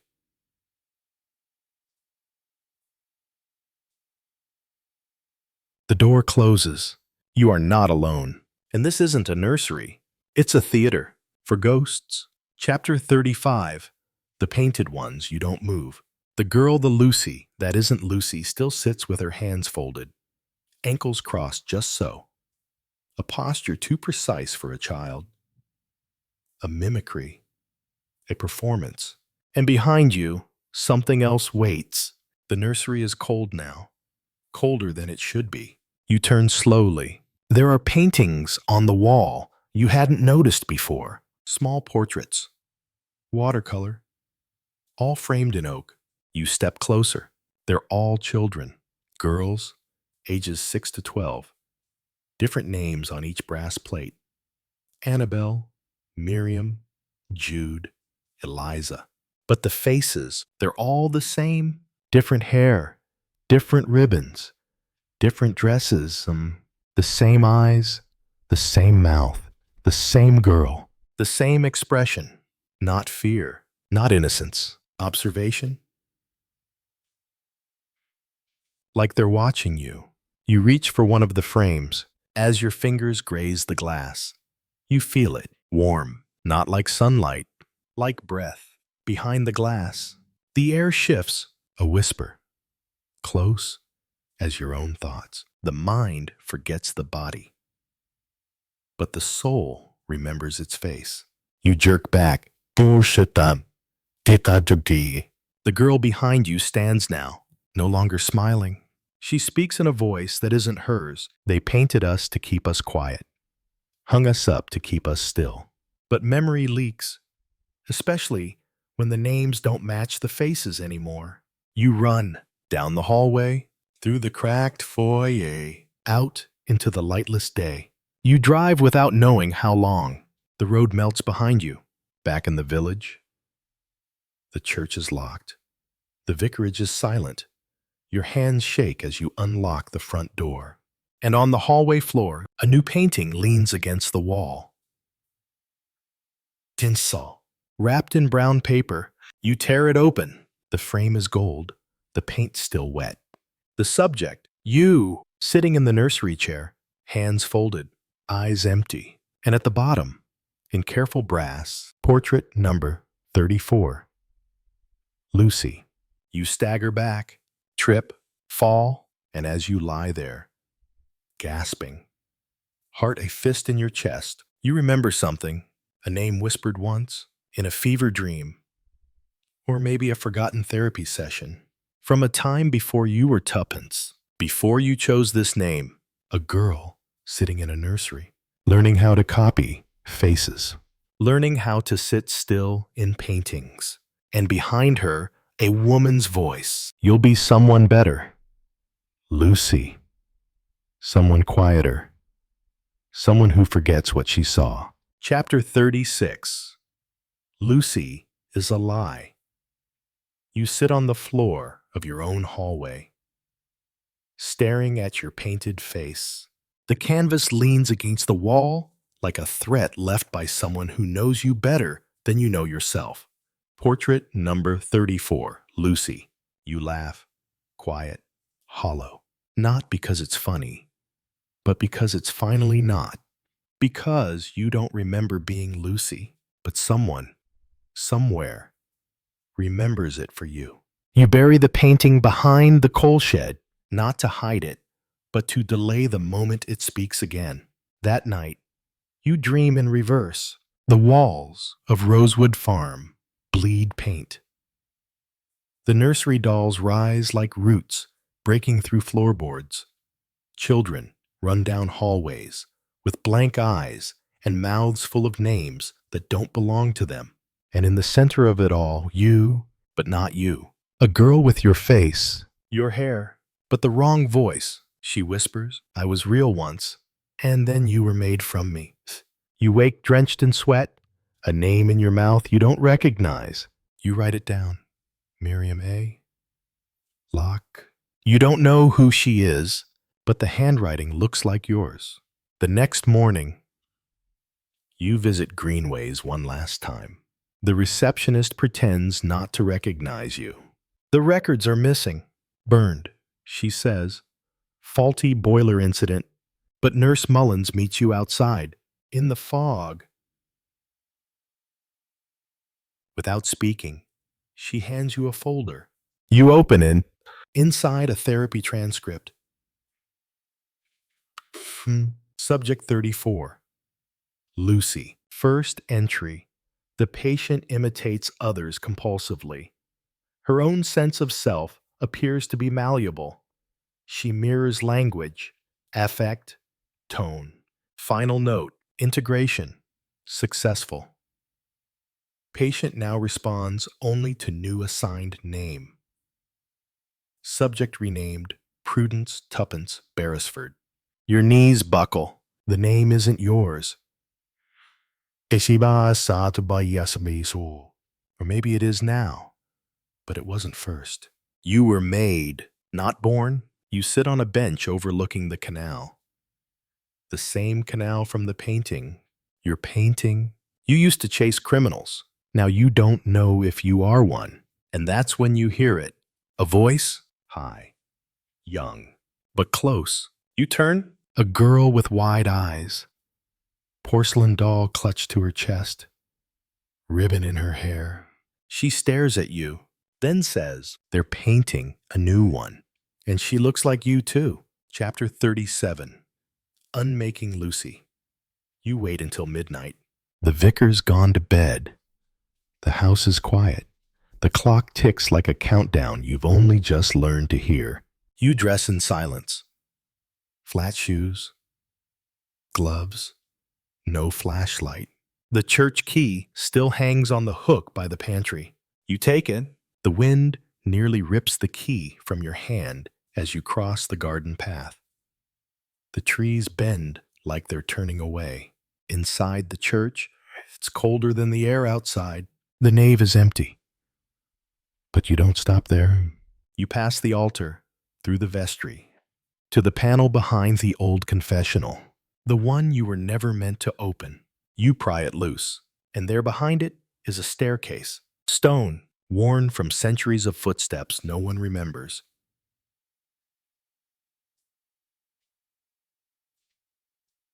You descend. Beneath the church is a room, not large, not sinister, not at first. It looks like an archive. Shelves, boxes, files. But the labels aren't normal. They aren't surnames. They're first names only. And numbers? Lucy, 34. Miriam, 29. Bess, 11. Faye, 6 Alice, 44. You pull out the one labeled Lucy, 34. It's thinner than you expect. Just one form, one photograph, one signature. Your own. The paper trembles in your hands. You read the last line aloud. Subject fully integrated.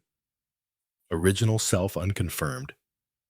All previous identifiers erased for stability. You whisper, who did this? And then, from the corner of the room, a match flares. A cigarette? A voice you know. Cool, measured. Miss Mullins. She steps forward, pulling the lighter away from her face. She's older now, but not frail. You ask, why? She blows smoke toward the vault of the ceiling.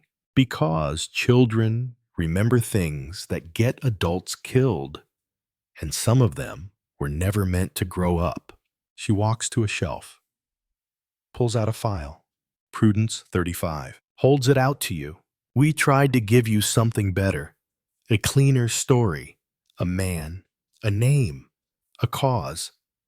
But you came back here looking for Lucy. You take the file, open it.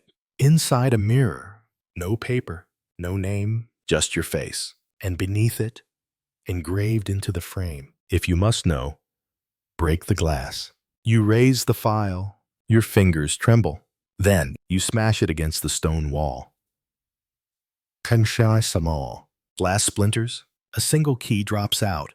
Brass. Marked room 0. You turn to Miss Mullins, but she's already gone. Only the echo of her steps remains. You pocket the key and whisper, "Then let's finish it." Chapter 38, Room 0. The key feels heavier the deeper you go. Past the baptismal cisterns, past the bone-choked soil, past the hollow space where sermons end and secrets begin. You follow no map, just a memory you never had, and a name that doesn't belong to you. Lucy, the brass door is at the bottom of the spiral stairs, unlabeled, sealed, dustless, as if it's been waiting. You insert the key. The lock clicks, but not like a door, like a decision. You open it. Room 0 is not a room. It is a theater. Tiered rows of high-backed chairs stare down at a spotlighted stage. There's no dust, no decay. The lights flicker on as you step in. Someone's watching, maybe always has. On the stage, a chair. Not an ordinary one. Strapped arms, buckled legs, a mirrored wall behind it, and beside the chair, a phonograph. Old, polished, ready. You approach. A reel is already loaded. You press play. It whirs, then a voice, your voice. But younger, raw, small. "My name is Lucy. I saw the girl in the fireplace. I told them. They took her away." Click. "They said if I forget, I'll become someone better. Someone who doesn't see things." Click. "They gave me new shoes and a number, and a woman with kind hands said, 'Now you're Prudence.'" Click. "But sometimes I still draw the house. The red one, with the door no one ever opens." You press pause. You are not breathing. You look in the mirror behind the chair, and for the first time, it doesn't reflect you. It reflects the girl you used to be. Not Tuppence, not Prudence, not an investigator, a wife, a rescuer, just a child with a drawing and a secret. A light flicks on in the upper tier. You look up. Miss Mullins, sitting alone in the audience, clapping once, slow, hollow. You found her. She says, "Congratulations. But now you have a choice." You say nothing. She rises, walks down the aisle. Her heels echo across the stone. You can burn the file, break the glass, and forget. We'll let you keep the name. The husband, the life. She stops inches from you. Her voice is colder now. Or you keep digging and find out what Lucy saw that made her so dangerous. You stare at the chair. The reel still spinning. The mirror holding someone else. You whisper, "I want to remember." Miss Mullins doesn't stop you. She just steps back. As you sit down, strap yourself in and press play. Chapter 39. The girl in the fireplace. The straps are cold against your skin. The chair hums quietly beneath you. The reel crackles. You close your eyes, and Lucy opens hers. You're 6. No, younger. The world is too tall. The light always slants from the wrong direction. Voices boom overhead like gods. You sit in a chair too big for you, legs swinging. You're drawing the house again. Red bricks, white door, one black window like an eye that never closes. A woman leans over you. She smells like cloves and talcum powder. She says, "What did you see, Lucy?" And because you're a child, because no one's told you yet that the truth is dangerous, you answer, "She was in the fireplace, with her hands up like she wanted to come out." Flash, you're in the canal house. Night. You've wandered downstairs. The floor is cold. The walls whisper. You crouch by the fireplace. You hear something. Not a voice, a breathing. You lean in, and then eyes. Inside the grate, a face, ash smudged, eyes wide. Muffled scream behind it. Then a hand, bloodied, scratching at the brick. You scream. You run. The next morning, the fireplace is clean, the grate sealed, the room painted over, and the lady from the nursery smiles too wide and says, "Lucy's always telling stories, isn't she?" You try to show them the drawing. You try to tell them the name. You whisper it to the nice woman with the glasses, Boscoin. And the next day, they take you away. Flash, you're older. 10, 11. You're in another place. They say it's better here. Softer beds, no locked doors. But every night, someone reads you a new name. Prudence, Penny, Tuppence, until Lucy becomes a sound that doesn't belong to you. Flash, the woman in the fireplace. She wasn't dead. Not then. You saw her again. Much later, at Greenways, in a wheelchair, mouth sewn in silence. Her name tag read, Patient 22, nonverbal. And on the inside of her wrist, a tattooed daisy. The reel ends. The light fades. The straps unbuckle automatically. You sit still for a long time, because now you know. They buried the girl in the fireplace with lies. And when she didn't die, they buried her again inside a name. You are not Tuppence. You are not Prudence. You are Lucy. And Lucy saw something they could never let her forget. So they made sure you would. Chapter 40, Patient 22. You drive to Greenways in silence. No radio. No thoughts. Just a steady throb behind your eyes and the name looping in your chest like a mantra. Lucy, the receptionist doesn't recognize you. You've changed, but someone else hasn't. I'd like to visit patient 22, you say. The woman at the desk frowns. She's not on the visitation list. You lean in, and your voice cuts colder than you expected. I've been on the list longer than you've been alive. Let me through. Something in your tone bypasses protocol. She unlocks the door. The hallway smells of bleach and lemon water. The same clock ticks. The same artificial sunlight burns through tinted glass. You pass the doors, each one identical, each one with a number. 22 is at the end. It doesn't open at first. Then you hear it, a knock from the inside, 3 soft taps, as if the woman within knew you were coming. Then you open the door. Patient 22 sits in a wheelchair. She doesn't turn to look at you. She stares out the window at nothing. Her hair is thin, her skin translucent, but the scar on her left cheek. You remember that from the fireplace, from the ashes. Cheeks. From the night you became someone else. You kneel beside her. She doesn't blink. You take her hand. Cold, paper thin. You whisper, I remember you. No response. You take out the drawing, the house, the black window. Her head tilts a fraction. Then she speaks, not with her mouth. With her hand. 1 tap, 2 taps, 1 tap, 3. You freeze. It's Morse code. Your fingers translate before your brain does. Don't trust her. You glance behind you. The door is still open. No one there? You whisper. Who? Another sequence. 3, 1, 1, 2. B-A-A-N. You repeat aloud. B-A-A-N. No, not Bon. Boscoin. Your blood chills. The woman you thought was warning you was the one who put her here. You look down at patient 22 again. But now her eyes are wide, terrified. She's staring past you. You turn, and there, in the doorway, Mrs. Boscoin, gloved hands, smile sharp enough to gut a child.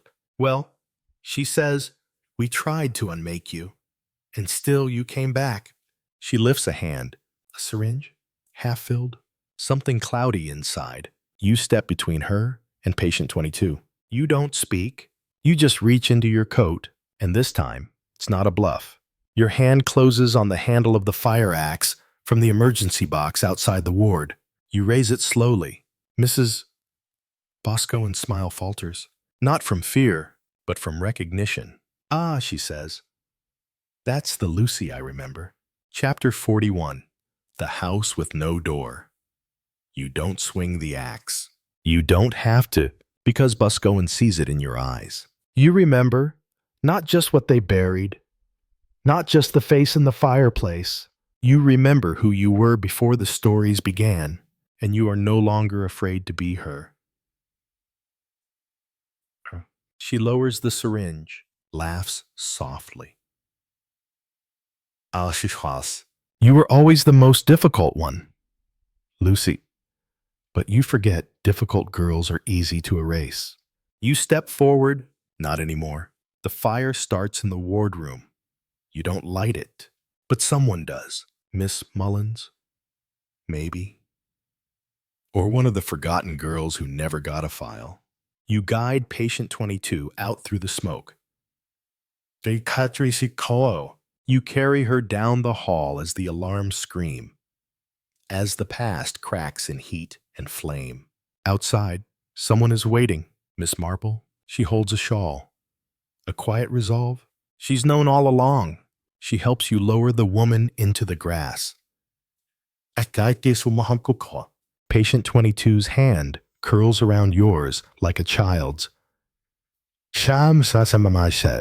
She speaks one word before the paramedics take her home. 2 days later, you stand outside the canal house. The real one, red bricks, white door, the black window painted shut. You walk through it slowly. No furniture, no sound, just one thing waiting on the floor. A doll, porcelain, cracked face, red-stitched dress. In the hem, Lucy 34. You pick it up. And this time, you don't flinch. A week later, the government calls it a fire caused by faulty wiring. The remaining Greenways patients are relocated. No one asks where. No one asks why. Miss Mullins disappears. Mrs. Bosco doesn't. You find her body in the church bell tower. She left no note. Say, just one thing, pinned to her dress. A drawing of the house, and across it, scrawled in red crayon, there is no door that locks memory out. Final entry, you are back at the vicarage. Julian asks no questions. You take long walks. You keep a locked drawer of sketches now, portraits of girls with your eyes. You call them Lucy, Miriam, Eliza, Tuppence. You don't know which one is truly yours, but every night before bed, you light a single candle and whisper for the girl in the fireplace, for the name they tried to steal, for the ones they hung on walls but couldn't keep quiet, because you were never just a witness. You were the echo. You were the voice. And now you are the story.